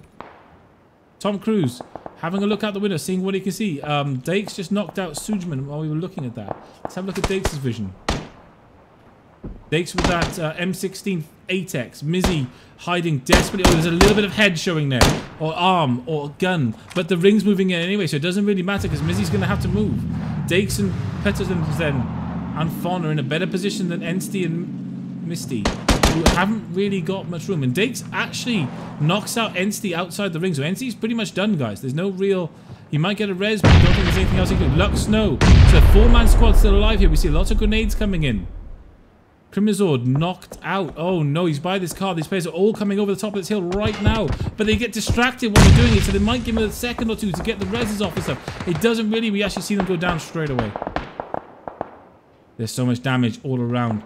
I'm not sure any of our top teams from... Oh no, I was saying that. Vampire Game and team is still going. Oh, there's so much death here. I'm not even sure who's alive. Vampire Game might be the last person alive, I think. Alexis on fire and pushes into Vampire Game. Vampire Game tries, but Vampire Game dies. Vampire Game's team gets knocked out. 17 players left alive. Alexis on fire might get the res onto Havoki, Nuki, and CGB Sacred at the bottom of this hill. Fon, Dakes, Peterzen, and Luxno as well. Dakes trying to get some shots on. Does get a few shots, but they don't really land. And now down to 17 left alive. 4-man squad, 4-man squad, 1 player, 4-man squad, 4-man squad. But Mizzy is not in a good position. Mizzy's in a bad position, so I don't think Mizzy's got much to say about this. Samuel takes a bit of damage, ducks behind the tree. Dakes trying to finish that off. Has got the M16 8x. That's pretty much all Dakes has been running with is the M16. Oh, I told a lie because Mizzy killed Fon out from behind. So Mizzy's final contribution to this game was to knock this squad with Dakes in down to 3 players. And Tom Cruise is looming at the bottom there. Tom Cruise with that mini is looming. He is looming. He has got 1 player knocked down. Privacy 16 has got a nice position. He's got an M16, got the 4x on it. He can't see all these players though. But he's choosing not to do anything. He has not. Moostek has been knocked out by Luxno from there. Oh, Tom Cruise out in the open. This isn't good. If Privacy's aim was a little bit sharper, Tom Cruise would be having a really bad day. But Tom Cruise might do it. Actually, Tom Cruise does do it. All of Tom Cruise's shots were nailed on there. Privacy, a little bit of that top 10 nerves there. 15 players left alive. Knows he's in that top 10 position. I think Privacy's a little bit of shake in the hand, a little bit of jitter in that hand. Normally would be so solid, but isn't under the pressure of a game like this. Peterzen moves down, trying to get the res. Tom Cruise, we see him. He's just looming around there. Luxno taking his time. Nice KAR shot there. Silenced car. In the background, though, we see Nuki and team taking some damage. Actually killing off that team and now going to get the res. Nuki from right up at the top there gets Dakes knocked down. Luxno to his left. He doesn't know where Luxno is. Luxno takes a bit of damage there. We see Moostek and team are quite low, but they're saying that... Luxno does unfortunately miss with that shot, so doesn't get a chance to even things up. Dakes knocked out in front of him. They all have to move. Well, actually, Lux doesn't have to move. Lux is in a good position, but Dakes is down. Tom Cruise's team are alive. CGB Sacred and his team, Alexis on fire, Nuki are all alive. So you have Moostek at the bottom of the map. He has to move. Nuki and his team have to move as well. Luxno is in good position, but Luxno is suddenly by himself. He went from that lovely little 4-man team position to just by himself at the end of this game. So we have a 4v1 v4. So we have 4v1 v4. This always gets complicated because the one player always does something. So Dakes finally goes down. Luxno is by himself. We see grenades coming in. Nuki and his team... Nuki there with the 8x on that M24. With a silenced M24 as well. So very nice. It's actually Havoki with the silenced M24. Luxno knows he's got ring. He's got real nice position. So he's got decent position on the ring. He just has to crawl up this hill a bit. Which is what he's doing. Keeping his team in it. Unfortunately, the other players from Tom Cruise's team have to move up this hill. And they are doing so. And Nuki and Alexis on fire get some knockdowns. Actually, no, saying that, Luxno has been killed. So we're now down to a squad v squad. So it's a squad v squad. Let me just get out. So let's see. Moostek gets knocked down. Moostek's going to go down. Nuki then trades to Tom Cruise. Nuki and Moostek are down. Samuel and Leonard's going to down. And actually, Havoki and Nuki, Alexis on fire, and CGB, I can't say this name, CGB Sacred, actually end up taking game 2. Tom Cruise's team then coming in second place. Luxno, Dykes, Fon, Peterzen coming in third. Privacy, Laserino, Punisher, and Quick in fourth. Mizzy, NST, Jukeboy, and Sujman coming in fifth. So 54 and Vampire Games coming in 6th, which is going to do their points no harm. With the 2nd place in the first game and the 6th place in the second game, their overall points are not going to be too harmed at all. But as we go into Game 3, I actually fully believe we're in a situation where multiple teams are going to be able to win this Game 3. So it's exciting because almost any of these teams can take Game 3. Look at Rabbi getting his team into 11th position. All of his team died at the start of the game and he got his team into 11th somehow. Somehow managed to do that with the presence of mind to do it. Anyway, guys, we're going to take a break. 5 minutes, 6 minutes, 7 minutes. And then we'll be back for Game 3. Game 3, I think, is going to be anyone's to take. Gets low. Gaxi not noticing that Bergman is to his left, though. MBS Lol is knocked down. We could get another wipe early on in the game here. Gets low. Gaxi not noticing that Bergman is to his left, though. MBS Lol is knocked down. We could get another wipe early on in the game here. They're not in a good position. Lifetime actually moving out into the open, though. Is that going to push it back their way? No, it isn't, because Gaxi's actually healing up at the moment, so he's not going to see them out in the open. He doesn't see Lifetime and Bergman out in the open. He doesn't see them, so they actually managed to meet up with their squad. Gaxi and his team not got great. Oh, Fresca out in the open. Pulls back. P-Bass and MBS Lol in that corner. Gaxi hasn't been seen. He's moving back though. Easy YS gets knocked out. Bespoke Theo's going to poke his head around this corner and probably get a kill on Gaxi. No, he's not. Fresca moving around. Oh wow, this is some serious swarming action going on here. Gaxi tries to return some fire to Theo. Gaxi has no health. MBS Lol is almost dead. MBS Lol is going to move around here. No, he isn't. He gets into the house. P-Bass and MBS Lol are over the maze. MBS Lol gets a knockdown of Fresca and kills him. So they've lost the player. Lifetime has. P-Bass tries to trade with Lifetime. P-Bass goes down. MBS Lol in the building is the last person. MBS Lol is going to move around here. No, he isn't. He gets into the house. And MBS Lol over the maze. MBS Lol gets a knockdown of Fresca and kills him. So they've lost the player. Lifetime has. P-Bass tries to trade with Lifetime. P-Bass goes down. MBS Lol in the building is the last person left from the Falls and Esports team. Bergman, Lifetime, they're all swarming this building now. MBS Lol, what can he do? He's by himself.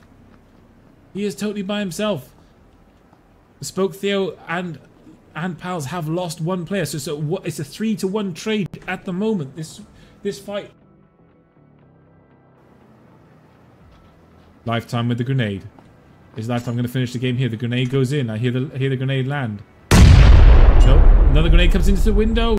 Is that the same room as MBS Lol? It is. Oh, Bespoke Theo with the grenade through the window finishes the game off. MBS Lol was trying to hold up there while this has been happening. While these big shots have been happening, though, Hepe, whose team is entirely intact, has heard all this damage in the background. Have Bespoke Theo and Lifetime given the position away too much? Me, Hepe, his whole team, they're moving up together. Honduras gets knocked down as well. Chateau G, the last player remaining. Chateau G sitting in the building with the AKM. Sitting in that window, not the best move. Didn't see Tyrone. Tyrone then picks up that kill. Ends up with 2-1-1 for that team. Nice kills. They basically wiped the squad out entirely at this point. And started in a bad position. Didn't really get much better for them as things went on. To be honest. Nyman, Zorkin, Zethice doing some outside of military looting. Ring is pushing everyone in now. Mix and his team moving up from Novo, going to get across. Got some damage coming on over here. Melkbus and the Crazy Cage Man trading there. The Crazy Cage Man getting the kill on Melkbus. Oh, that's big. Melkbus, part of MSSH's team. Big kill there. MSSH and Vroxy are still up. So they've lost a player. Brooksy, Rory, Saint into Crazy Cage Man. All very, very fine players. We saw that last game. But while this is happening, Zyroth, What Even, Kimbus and Scally are behind him. So Zyroth, What Even, Kimbus and Scally are also in the same town. MSSH gets knocked out by Saint straight off. Oh, this is big. Can Roxy get MSSH back? He's out in the middle of nowhere. What Even and Zyroth moving up on them because they can hear the shots coming from miles away. Roxy moving up, trying to get the door open. Does get the door open. MSSH gets up, gets a little bit of cover from the other team members. Will get the res. So MSSH does get to fight another. Moving downstairs. Got that red dot sight. Saint's still in that. Oh no! Roxy went the wrong way. Took a load of damage in the back for his troubles there. Oh no! And Scally's up on the building, so they're getting pinched. So Roxy takes a bit of damage from Scally as well. Roxy not having the best day. MSSH's team, I think, as I said earlier, if they got to second place overall, they probably were in a good position to take this overall, but they're really in a bad situation. They have 2 squads bearing down on them. Scally quite happy just to stay up here with that M4 and that 8X on the M4. They got the under attachment for it as well? Yeah, it looks like they do. And they've got people behind shooting as well. Clayton does get to the safety of a tree, just about though. French Rogue TV is not moving to res. He is now. Wacko taking some shots. French Rogue TV goes down to Clayton. So Clayton and Wacko pick up the 4 kills there in the squad wipe. Nicely done. Patient play. They have players right behind them as well. But while that's going on though, Clayton and his partner are still taking some damage from those buildings. We have ARs, M4s, and ARs, M16s, and KARs. All in that building. Not be long for this world. He's trying to duck and dodge and run. What even Kimbus and Scally are not going to let up though, and Frilex is going to go down. He gets knocked out. His teammates up ahead of him. Are they going to turn around and save him? I don't think they are. There's just shots coming from everywhere. There's all angles. Kimbus down there taking some shots. Has got the 2x scope. Trying to find an angle on Mix. Doesn't see anything yet. Looks like their teammate has actually eventually died. Spac G, Pro Warrior. They did actually make it to the ring. They had enough meds. They're actually quite healthy. What even Scally, Zyroth moving around. They're right on the edge of the ring. Grotesque moving up with that AKM. Wants to finish off Spac G. Spac G, there's nothing he can do. But I did hear a grenade come in. Oh no, it's actually smokes. But Grotesque, too aggressive. Way too aggressive. Gets knocked out. So much smoke though now. Is that enough smoke? Mix gets the grenade. Gets ready to chuck the grenade. Does get the grenade throw off. I think it bounced though. It did just bounce. Mix is knocked down. Lost his partner Grotesque. Grotesque was super aggressive. Mix is going to go down outside. Wolsey and the Pro Moria clean that up. Still 3 players left from Pro. Wolfex gets 1 knocked down. He's very low health though. Can Scally save it? She can. She can. What even does get knocked out? Wolfex did come out to play in the end. Oh, there's a big fight up ahead. Denny Desu, Battle Shock, Mimus gets 2 knockdowns, isn't he? Frankie's is killed as a third. I don't know where the third partner is from that team because they didn't get killed instantly, but they did lose 1 player doing that. Denny Desu and team, they've lost 1 player. Pro Mori and Wolsey are still going for it. They spent most of this game outside the ring at this point, but they're still going for it. Kimbus takes some damage from Denny Desu. He's only got the and United Brox are going to go down. Kojo and Mr. Bong doing some damage, taking some damage. There's players behind them, there's players in front of them. What do you do in the situation? Kojo goes down, Mr. Bong goes down, killed by guys outside the ring. They'll be quite peed off at that, I would say. Not the happiest, got killed entirely by guys outside the ring while trying to engage with guys inside the ring. The ring is going to be seriously painful right now. No one is in the ring, no one. Scally is the first person to arrive. Scally has lost the rest of their team, but is the first. Roxy. Oh, Roxy. He doesn't see. They just walked up to the right of him. He doesn't see. He doesn't see. They're all in the open. He just did the first person. He does now. Now he sees. But he sees too late and gets instantly KO'd by Crazy Cageman. But Crazy Cageman takes a shed load of damage. They're trading. There's so much trading coming in. Aloysius coming down to res Roxy, but he can't. He gets instantly knocked himself. His MSSH is time over. Where?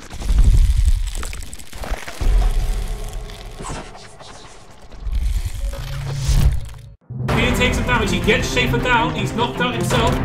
Absolutely torn to shreds. Can they get in the ring?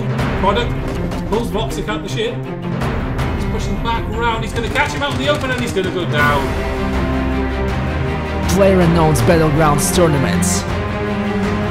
Join us every Saturday. Proudly presented by Expulse.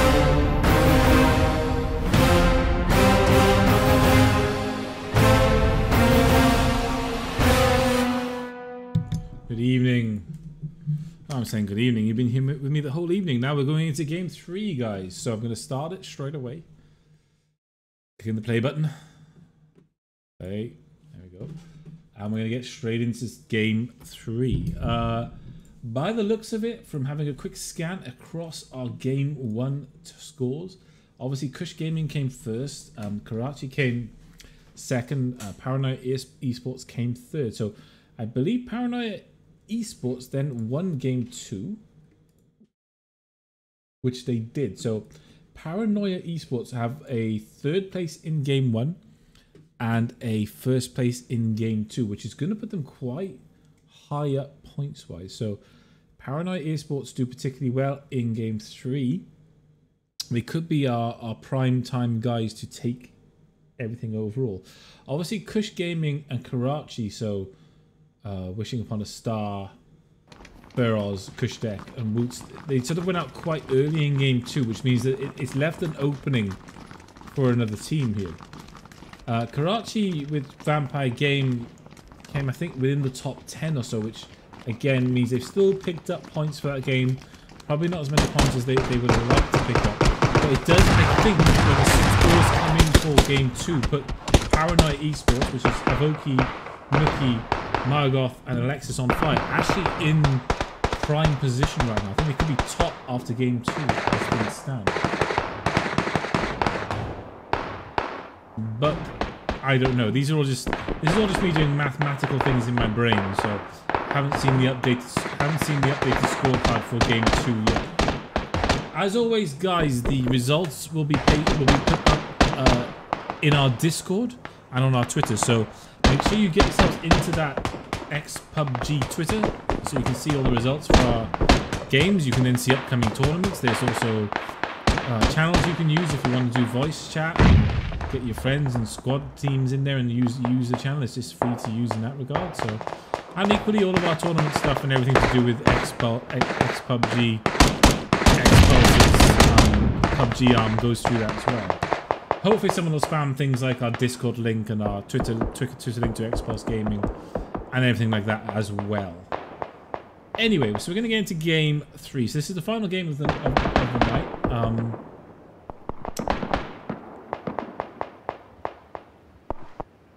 Gonna load in over here. Get something loaded already. A nice tree. I'm sure you all agree it's a very nice tree. So have a look. Actually the same sort of spawn we've had for the last 2 games.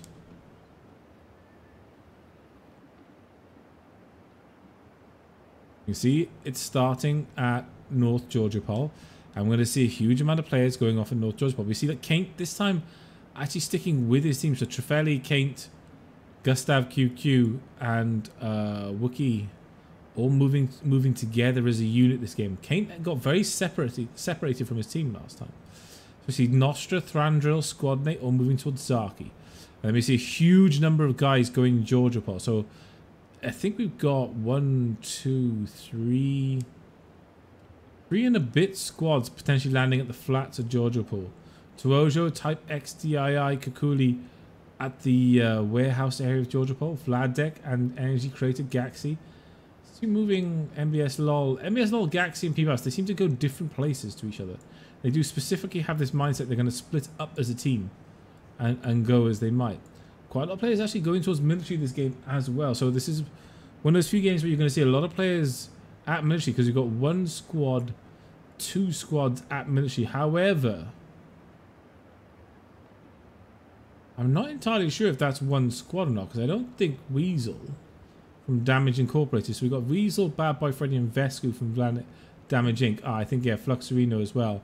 But it's Kake, Haz, Hups and Lily that are sort of split out more. Our Damage Incorporated players have actually landed directly on military and actually starting to loot right away now. So, yeah. So they've actually got 2 military right off the start. Are looting up straight away. And shots already coming out from Weasel. Wow! Players actually trying to shoot players down in the air and Haz gets knocked out in the air. Weasel knocks him out from the air and gets the kill because he died from falling. I've never seen that before. I have never, in 500 hours of playing and however many hours of spectating, have I ever seen what just happened there before. We've had a special moment, another special Xpulse moment with the Weasel knocking him out of the air and him dying from fall damage. So immediately that team's down 1 player in the most crazy circumstances. I have heard of players getting killed from parachutes, but I have never seen it myself. So now their team's got 1 player down. Havoki doing some damage there. Mintio. Oh no, Mintio gets executed pistol style by Havoki. Havoki not messing around, immediately gets that pistol and executes the player. Right out in the open as well. We see CJB Sacred. I'm just going to call him Sacred. We see Sacred moving up to Havoki. I'm sorry, Sacred. That CJB, it doesn't work in my brain, so you're just going to be Sacred from now on. Sacred joins Havoki at the Banana House. And by the shore, Havoki picking up that early game kill there. We see Nuki and Alexis on fire. So our winners of game 2 are going to Primorsk all by themselves. Rabe, Master, Nika, they've picked up the round the quarry houses. These houses are incredibly good loot. There is brilliant loot in these sort of 3 areas here. Very underrated areas to loot, but very good for loot, and the bonus of not having many players around you. So they will get themselves looted up quite well, and they're going to come into this game hopefully with all 4 of their team up for the first time. We see Jarkos, Sagradati and teammate at Rozok looting up. XYZZ and Lof, Eroms and Yippee have split themselves between the flats and the school. So that's going to be nice for them. Decent amount of loot. MBS lol doing some damage to himself because he can't drive a bike. Here's me getting excited, but no, the damage was done to himself. Players quite happy to spread out for now. I see PBAS, MBS lol, Energy Creator. They're all moving. I would say they're going to Lipovka area. We still have 2 entire teams then at Polyana. Shooting range, we see Tom Cruise and team, they've been looting shooting range. Trefeli. Oh, this is good. Trefeli, Kate, Wookie, Bookie, and Gustav QQ looting Severny. They're going to get a nice little bit of loot at Severny there. However, Giorgio Pol is where it's all going to happen, guys. Look at the amount of players we've got. I see 4, 5, 6, 7, 8, 9, 10, 11, 12 players at Giorgio Pol, and all these players are going to have to move, and they're all going to have to move to this area. And that's not even including the fact that we have Tuojo, Kukuli and team at the lower side of Giorgio Pol. That's 16 players in this small area of map. There is going to be death and destruction. We are going to hopefully witness most of it, unless people start fighting elsewhere on the map. But if we look around and take a quick scan around the map, we have actually got some drama potentially going on at Novo with Kake, Hups and Lily moving towards Nova. Obviously losing that player early on to the air shot.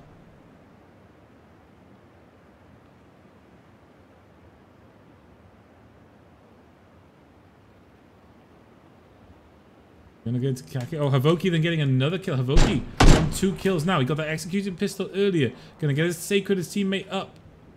Actually gets Erika's ass down early on. Not sure Erika's ass his teammate it actually is, but Havoki's going around just picking up kills for his team already in this game. And wishing upon a star. Oh, winners in game 1. Oh, the Georgia Pool drama starts already. Wishing upon a star taking some damage immediately. Is quite low. Has got no way of his team helping him out there. So wishing upon a star, it's just not fun. He's by himself. He's on the top of that building, and thankfully the team don't really have an angle on him. Bourbon Kid doesn't have much of an angle, nor does the rest of his team. So Kushtek, oh, actually taking some shots, wishing upon a star. Being quite aggressive there on top of that building. He must know there's 4 players in front. If he gets knocked down, he probably curses for him. If he gets knocked down, it's probably curtains for wishing upon a star. But he's going to get into the building and he's going to get away from it. So there you go. He does get away from it. Havoki actually getting knocked down. Can Sacred save him?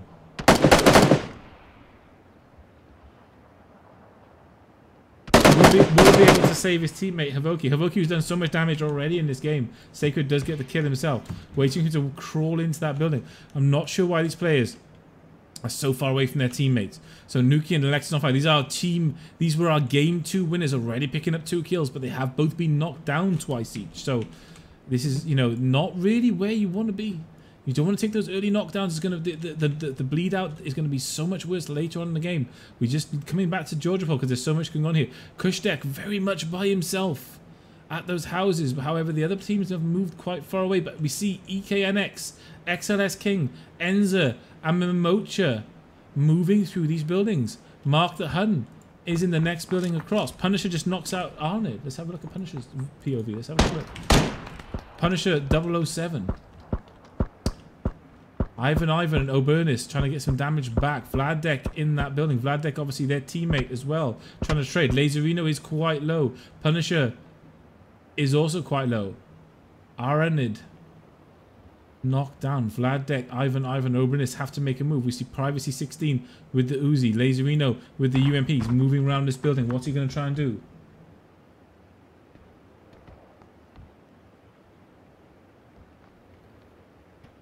Laserino doesn't really want to commit too much. Vladek happy just to chill out on the longhouse up there. As we can see, Vladek, his teammates are quite far away from him. He is by himself here.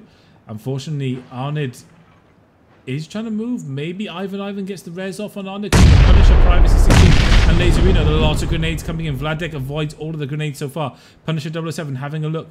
Doesn't spot the player going out to get the res there, though, so he hasn't seen him. Privacy 16, Laserino. They're going to push up and into Vladek. Nostra just knocks out Bourbon Kid whilst we're looking at this fight, guys.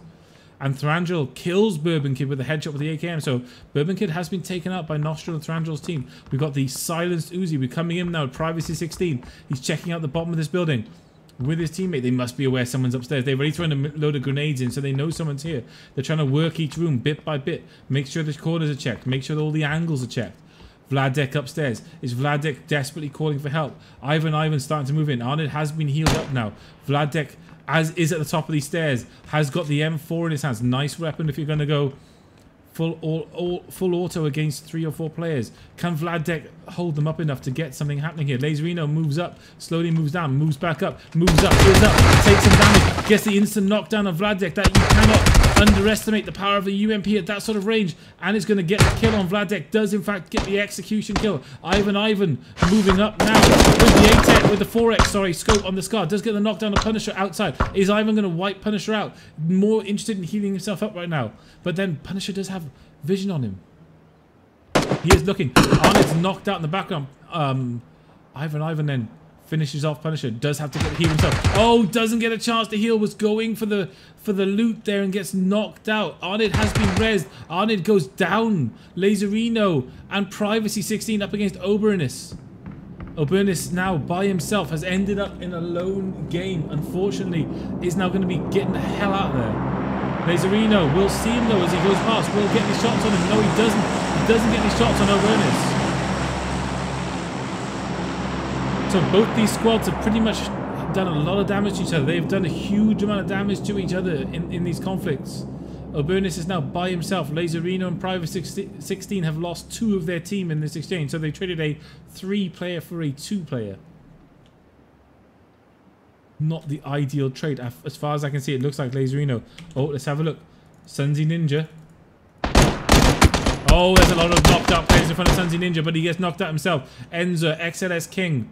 All these players are so low. Sunzi Ninja, though, has been knocked himself. Necrom has been knocked himself. Mozuk is low. 2 of the 3 squads we had at North Georgiapol hammering each other here. The problem they've got is that they have Wishing Upon a Star's team moving around now. Having a look at Crazy Kuko's vision. He doesn't have a scope on that M4, so he's got a real issue in adding any value to this fight, unfortunately. He's going to try, though, with the iron sights by the looks of it. Actually got the 2X, though, on that KAR. Going to try and push up into these buildings. Mozuk looks like he might be leaving his team to die there, as far as I can tell. I think he might be. Crazy moving around in a flag. You can hear these shots going down. He's quite far away from his team, but they are moving up with him as well in a nice movement. So we see Wishing Upon a Star and his team moving up. Mozuk taking damage. All his team, XLS King's team, are looking the wrong way. They're too focused in on Mozuk. They're not going to see Crazy Kuko moving up. He's taking time to load his shot. That railing is just in the way, and he only gets a body shot. And then misses his second shot, but now they know the game's afoot. They know it's happening now. They're aware this is happening, so we get out of the vision. We can see Crazy Kuku and Wishing Upon a Star moving up. XLS King moving around this building. XLS King tries to peek, takes a bit of damage for it. Tries to peek again, takes a bit more damage. Crazy Kuku takes some damage from Easy NX behind. Wishing Upon a Star trying to push around. Oh, and the knockdown comes on Easy NX. Wishing Upon a Star gets knocked down. Crazy Kuko is low. XLS King pushing around. Crazy Kuko is caught trying to heal. Crazy, oh, XLS King gets 3 knockdowns. And gets the 4th. XLS King just wiped the team out. Wishing Upon a Star, our game 1 winners get wiped out at Georgiapol. For some reason, King just decided, that's it, time to wipe. And he did. He went for it. Wow. Those players, Momocha, XLS King, and Enzo, have come out on top of Georgiapol. So the North Georgiapol with the 3 separate squads. One squad has come out of that with 3 players. So of those 12 players up at North of Georgiapol, only 3 remain. But they're going to get loot. But they've got plenty of heals. So they're going to get loot. They're going to get back into the game. And they're going to keep going. And that's the main thing. We see our other players that were at Georgiapol, Kakuli, Typex, DI, and Patron. And they're still alive. All 4 of them got the loot they needed from the warehouses at Georgiapol. They're moving back into the ring now. Nazak just doing some damage on someone. Jarkos quite low. Jarkos returning some fire onto Nazak. Nazak backing out after he takes a bit of damage from Jarkos. Jarkos and Mofo are only 2 left from their team. Sagadati looks like he's been killed. Krimazord, Mind Nerd, and Knights moving up.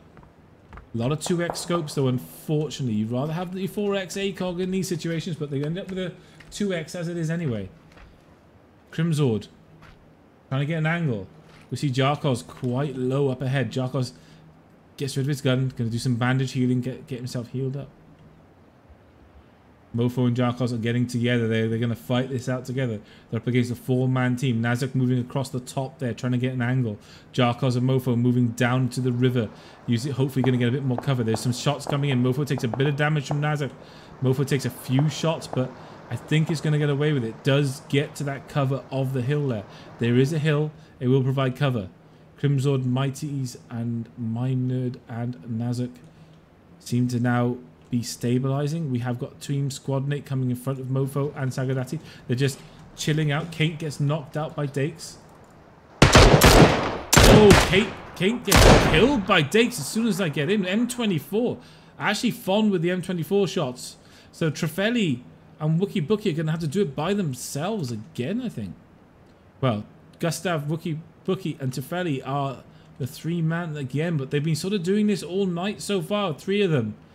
Synergy's not quite working that well with Kate at the moment. Not trying to blame, just saying the synergy obviously just isn't quite there. Kate either is further away from them or gets singled out, or it's just not really happening. So, Dakes and Fon and Petazen picking up a kill then. 3 players from their team left alive. We see our winners from last game. Oh, they have the compound. They have multiple players in multiple houses. They have good vantage points all around them if this is where they're going to stay. I see them moving a car around though. Probably into a better position. We see P-Bass MBS LOL doing some damage. Kate getting knocked down. P-Bass MBS LOL, Energy Creator, and Gaxi. Oh, the Forza Esports guys are actually all still alive in this game. What can they do? I think it's fair to say they've not really been happy, I wouldn't say, with their performances to date. So, Energy Creator, P-Bass, MBS LOL, Gaxi all moving up and around here. Will our Forza Esports boys have a say in this game? We see Lily moving down. I think Lily's the last person left in his team. He is. His team has unfortunately been chopped down bit by bit over the course of this game. So he is the last remaining player. Obernis, the last remaining player from his squad, moving in as well. But, you know, even if you're the last remaining player, you're still alive. We see our damage incorporated players. They've looted up at military. They've had all of military. Weasel getting that early parachute kill. They're now going to try and move across to this area. We have a squad waiting already across the bridge. Sieged up in this building. All I see is ARs. I see ARs and ARs and more ARs. So coming across this bridge is going to be kind of sketchy, but it's not being forced yet, but it will be in a minute. They will have to come across the bridge. There is no option. The game is not finishing that side of the map. So they're getting in some cars. They're going to drive past. While we're looking at that, we can see some damage coming in on Nookie and team. Being in a building is great cover, but also being in a building has its own problems. It's quite easy just to aim at certain windows and shoot them out. Get some shots on players like that. We see Squadnate and Thurundrill in the background. Dakes, Peterson in the foreground. They're trading quite well. Squadnate taking some damage, ducking down into these cliffs. Personally, if I had an option of these two places, I would take the cliffs if it was me. In this situation, I would go for the cliffs. I think the cliffs would be a better option than taking a house. Houses have way too much counterpay. Cliffs only have one side you have to cover, but really. In a game like this anyway. Crandrill, Nostra, L3, Squadnate, are alive, have got the cliffs. Nookie, our winners of the last game, Alexis on fire. Our third place team from game 1 are still up. Oh, Squadnate gets knocked out. We got Dakes at the top here, and we moved across the map to the wrong place because the game hates me. Sorry, guys. Fon moving down with the M24. Squad mate's been knocked down. Fon trying to get an angle. What can he see? He's having a scan. He doesn't see. He obviously can't see what I can see because they're all down the other side of the cliff. They've actually all moved over that cliff. Oh, Fon taking some damage. Where's Fon taking damage from? I'm not entirely sure. It could be from the houses even. Dakes, Petersen and Fon, they're in good position, but they don't really want to overcommit. A bonus, our solo player just gets taken out by Gaxi from Team Forzen Esports. We see the damage incorporated in the background. Having a look at this bridge. They're not happy with coming across there. They are going to have to move across the bridge fairly soon, though. Squadnate, Thrandril, Nostra, all on this cliff edge. Squadnate has been rezzed. They've probably given Squadnate a slap and said, don't die again now, because I think that's the second time Squadnate has been knocked down. Having a look at the battle list, we can't see any battles going on. Let's have a look at our map and see where we are. Yippee-ki-yay, XYZZ all moving in. Mofo and Jarkos left alive there, but we'll be moving in. There's Arena, only 2 players left from that squad. We have a 3-man squad moving up towards those players. And while that's happening, I heard another shot coming in. Petersen, Dakes and team determined to do some damage here. Oh, Petersen gets knocked out by Sacred from the buildings. Petersen has been knocked out. Privacy 16 in the interim gets knocked out himself. Get into Gaxi's view and see what's happening here with the Forzen Esports. Okay, apparently nothing. Apparently nothing. Nostra trying to get some damage up to Dakes on the hill. The hill is now proving to be a bit of a trap for those players, Dakes and his team, because they've ended up on this hill, but unfortunately they've got squads all around them. So they've got Thrandril and their team at the bottom there. Squadnate, Thrandril and team at the bottom. Squadnate's actually fallen all the way down this cliff edge now, and I'm not sure there's a way of getting up. So I think Squadnate has legitimately slipped down there and has not got a way of getting up. He might be trying to move round if he can, because there's still an option there. The ringers moved to the banana houses. So our winner team from last... Actually, they've moved further than that. It's moved actually to the Chinky now. So all these players are going to have to move. Nostra trying to get some damage there with that 2x. It's a bit far for a 2x though. Has got, saying that though, he does get one solid connection on Petersen. Petersen quite low. Fon quite low. Fon and Nostra trade. Nostra really low. Thandril with the 4x there. So probably down to Thandril at the moment to try and do something here. Fon is low. Dakes is full health. L3, his partner, is up on the ridge there, laying down. L3 just on his belly, trying to move up, wants to get to the ring. We hear lots of shots coming in from the building. Nookie and team trying to get some shots up on there. We see PBAS, MBS Law. We see the Forzen Esports team trading in the background. PBAS, Energy Creator are alive. Samu and Tom Cruise are alive. Gaxi alive. So we've got 3v2 on this hill. It looks like they have lost one game. A nice grenade comes in from Gaxi. It could be a good grenade there from Gaxi. Let's have a look. It is a good grenade. Takes Tom Cruise out with it. Gaxi going to follow up there. Knocks Samu down as well. Gaxi going ham. Grenade with a nice follow-up. Gets 2 kills. Bang, bang. And actually all 3 remaining Forzen Esports players are still going and still alive.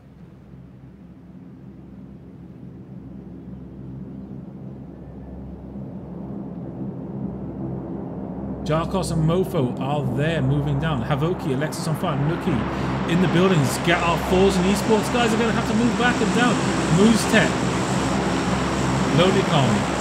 Oh, they've got Trefeli, Gustav, all in front of them. This isn't good. This isn't a nice bridge. It's a hill. It's not a nice hill to be walking down, because look at the players we got there. We know what Trefeli can do. We know what Gustav could do. We've seen it for 3 games in a row. There's going to be some serious pain.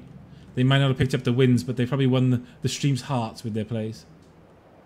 In the background, we see a lot of players trying to move into the ring here. We see Kakuli and team are actually all intact. Type XDI and Kakuli and team are all intact. We see Yippee-ki-yay and his players in the background there. All these players have to move, though. Actually, no, they don't. They're actually in the ring. They don't have to move. It's all the players at the bottom of the ring that have to move. But shots are coming in anyway from Kakuli and his team. They're having a look all around and they're trying to get some shots out. Gaxi just knocked out Jarkos. Let's have a look back at Gaxi's vision. Jarkos knocked out. Mofo on that tree. Gaxi moving up. Mofo has got a bad angle. Gaxi kills both players there.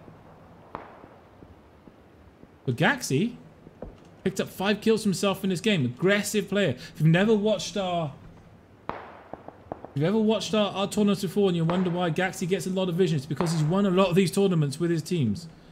And is a very, very hyper-aggressive player. We can see Fon is low. Sacred moved out in a bike straight away, leaving the rest of his team behind him. So the winners from last game, they're sort of going separately, but they are travelling and they are there. Where's Sacred going to go though? He hasn't really got anywhere to go. He's got players to his right, Trefeli and his team to the left. He's taking some damage now. I can just hear the pan saving his life. I hear shots coming in. Sacred's going to go down, I think. He could go down. Nookie and team are the other side though of this hill. Sacred manages just about to survive, but it's not in a good situation for Sacred. We see Nookie and Havoki coming up across the top of this hill.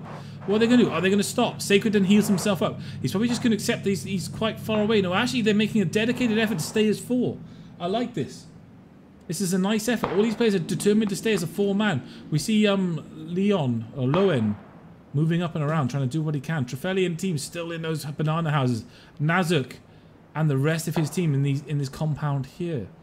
We see Massa, Mustanika, and team moving up. I told you they'd get loot. I told you they'd feature. They're all 4 players are still alive. Wow, I can't even keep up with this. Pastor gets some kills there. So Dykes went down. Fon went down to L3. And we saw a bit of damage coming in on the building there. Ensty, Misty, and Sugarman are still alive. All 3 of them are there. Type XDI have still got the building. We've got Nookie and team at the top of this hill. Our winners of the last game. Wookie Bookie out in the open. Wookie Bookie knocked down by Alexis on fire. Alexis on fire gets the kill on Wookie. Oh no, it's now up to Trefeli again. Trefeli and his partner again. And in the background there, Type XDI's team takes 1 hit. Kakudi gets knocked down. We can see the players up in the church there doing some serious damage. You've got PBAS, MBS Love, the Forza Esports team. Nookie at the top here. This is just nuts. It's impossible to call. It's impossible to even spectate for you guys. There are too many players alive. Vesco takes out Thorandril in the background. We see Vesco right there, all the way aside there. So our damaging players are going to feature in this game. Damaging are going to be there or thereabouts. There's 4 of them alive. We see there's another 4-man squad there. There's another 4-man squad there. There are so many 4-man squads. There's so many players. Nookie then trading at the top of this building. Nookie goes down. Gaxi then. Forza and Esports are really, really pushing it out this game. They had 2 really poor games, but I think they're trying to make up with it in game 4. Game 3. I can't count now. Gaxi moving up this hill. Got that, sorry,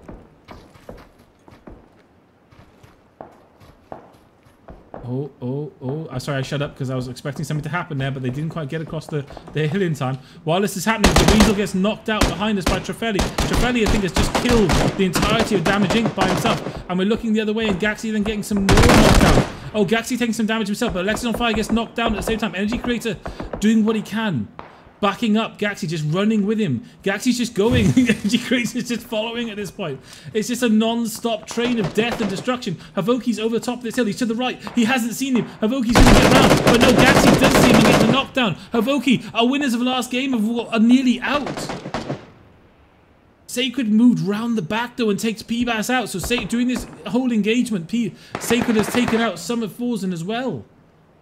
And then Trefeli knocked out at the bottom of this hill with Gustav, right on the edge of this ring. Knocked out, not in a great position. We see our Damage Inc. players trying to come in there. They're low though. They're so low, both of them. Vescu and Bad Boy Freddy. Bad Boy Freddy knocked out. Vescu doing what he can. He heals himself up. Can he get Bad Boy Freddy out? I don't think he can. He's just got to double down here and do what he can damage-wise, which he's trying to do. He does look to res his partner, but the ring is savage. The ring is painful. The ring is not your friend at this stage in the game. And Vescu, I don't think, can make this game. Not bar some sort of miracle. As you see, the Trefeli's gone down. Gustav QQ has to do this by himself. I don't think he's seen Vescu. He has now. He's seen Vescu outside the ring. Vescu's got nowhere ready to go. They trade some shots. Vescu trying to get that final kill before he goes down. Or is he trying to make it? He is valiantly trying to make this. But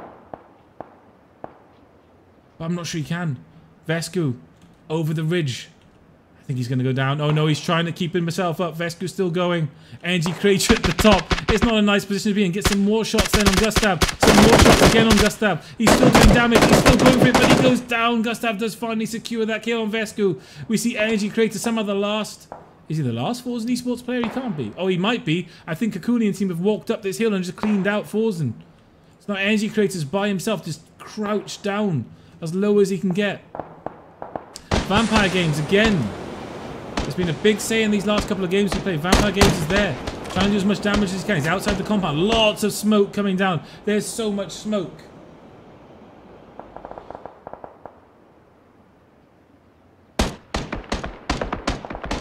54th behind. Muster and team. Oh no, I got stuck. Muster and team just took out Vampire Games. So Muster, Nika and team. I told you they'd have some sort of say in this game, guys. I said they were going to get decent loot. Muster, Massa and team. And they have got some loot and they are making themselves known. But unfortunately, they're pushing into Naz UK and Mind Nerd's team. And Naz UK and Mind Nerd have got a good position. And they have a very good... Oh, Yippee-Ki-Yay. XZY have got themselves there. They're there or thereabouts. They're in the edge of the ring. They've got all 4 players left alive. They're doing some damage. Massa seems to be the last healthy person on Muster's team. It looks like all of his team's going to die outside the ring. Naz UK has been knocked out. Type X DII at the top there is low. It's impossible to see which way this is going to go. We're down to 1, 2, 3 squads. Yippee-Ki-Yay, X, Y, Z, Z, Z in the background there. Type X DII. Let's have a look at his vision. They've slowly played this out. Kakulian team. They've lost 1 player, but they've been pretty good with it. XYZZ8 finishes off Muster Nika's team. Massa goes down. We have a 4-man squad, a 3-man squad, a 3-man squad, and a solo player. Sacred. Sacred. Oh. This is going to be big if Sacred keeps his team in this. His team win overall. If Sacred can stay alive. If he can let these guys wipe each other out. If he can get a little bit more position. It does look like Sacred's team's going to win overall tonight. It's all about the next couple of minutes now. Sacred might have already done enough. His team at minimum in 4th place in this game. If he can get his team up to maybe 2nd or 3rd, I think he's assured of the position. Petronian moving down, got that 4x on the mini. We see so much smoke, it's impossible. Really nice shots, and Petronian gets the knockdown, trying to get the finish off. He does finish him off. That mini, you can never discount the damage that mini does. Erome's there. He's probably a little bit too much of his head over that rock, but Petronian moves up and down. Oh, taking some shots then from the building. Actually taking some shots from the team. He's going to get quite low there. And gets knocked out and gets wiped. Oh wow, the whole team just gets wiped. Cross-fired. Sacred. Sacred with the clever play, keeping his team in it. Oh, we've got a 3v3 with Sacred just sitting in there going, you guys kill each other, I'm cool where I am. Yippee-Ki-Yay, Aromes, Loth against Naz UK, Mind Nerd, and Nighties. Mind Nerd trying to search for something. He's got that M4. He's got that compensator on it. He's got the 4x on it. It's a really nice thing when you've got that compensated 4x M4. It's a bit like a laser beam. It's no mini, but it's still pretty good. Erome's pushing up over the top of this hill. I'm not sure. His head might be showing. Actually, we see Naz UK, but he doesn't. He does now see his back. Naz UK still looting at this stage in the game. What the hell? Eromes then takes a car shot to the chest. Not enough to get him killed, but takes a good, healthy, hefty shot. Yippee-Ki-Yay, Eromes, and Loth have the ring. They don't really need to move. These guys have the ring. It's up to Mighty Nerd. Sorry, Nighties, Mind Nerd, and Naz UK to move. Sacred there, hoping one of these teams is going to die off. If he gets his team into 2nd place. We see some shots coming in from Loth. Naz UK low. Eromes as well. They don't need to do anything. They just need to let these players come to them. Yippee-Ki-Yay and his team, they don't need to do too much. They don't need to overcommit. They don't need to hang their heads around corners. They just need to secure their position, keep their vision good, and they'll win this game. Sacred obviously has a part to play still. If he I think his team might have won overall just by getting that 3rd place, because it would give his team a 3rd place, a 1st place, and a 3rd place overall for tonight, which I think will give him the win. Eromes then sees Mind Nerd out in the open, taking some shots that I think see. Obviously, Eromes can't see what we can see. This is all Eromes can see. He can't see what we can see, so he's having a look. We can see better than he can. Just taking some shots roughly at where he thinks the player is. He doesn't actually know though. Scanning the area, having a look. Can't see any sign. That's for some pretty good bush cover. Naz UK moving up. Yippee-Ki-Yay moving up as well. Loth and kill, knocked out Minder's. Minder's going to go down. Naz UK is going to go down as well. Nighties is the last person left alive for that team. Sacred moving out with the UMP. Sacred knows he's done enough. He's not going to win this game, but he knows he's done enough to get his team. He's in 2nd place, and that's enough. Oh no, he's not in 2nd place yet. He is now. Sacred just with the clutch pulls his team into 2nd place. It's going to be a win, I think, for Yippee-Ki-Yay's team, but Sacred is going to take the series overall for his team, I believe, unless I'm going crazy. This 2nd place that he's managed to somehow pull out there is going to take it for his team. He's probably still going to try and fight it out anyway, but Sacred's moves and decision to dump his team at the top of the hill and move straight down here might well have got this something for them overall here. Look at him still looting at the stage of the game. Maybe looking for a grenade or something else.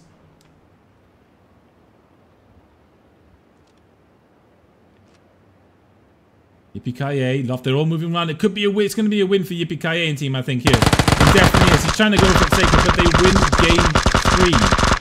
And unless I'm crazy, I believe that CJB Sacred, Havoki, Nookie, Alexis on Fire with a 3rd place in game 1, a 1st place in game 2, and a 2nd place in game 3 will take our series overall.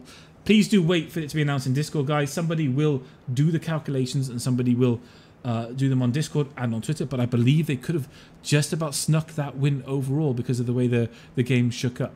So we see Yippee-ki-yay and his team taking 1st place in that, CJB Sacred and his team taking 2nd, Nazuke, Crimazord taking the 3rd place, Kukulian team in 4th, and Mustanika Massa in 5th.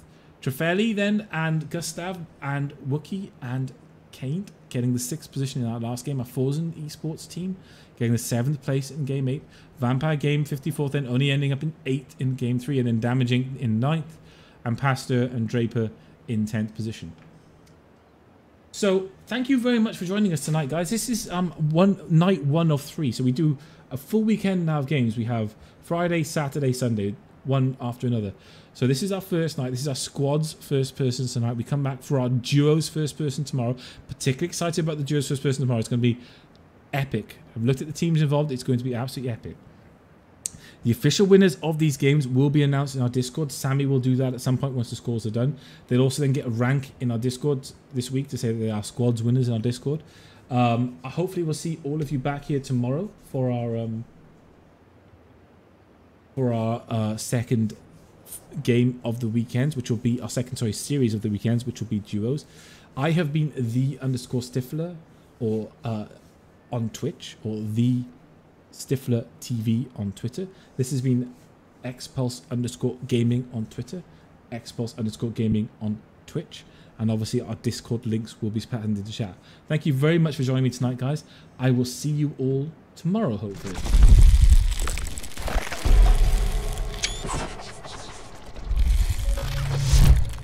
He takes some damage. He gets Schaefer down. He's knocked out himself.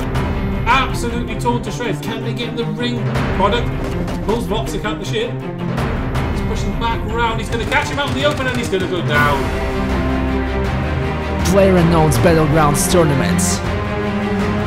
Join us every Saturday.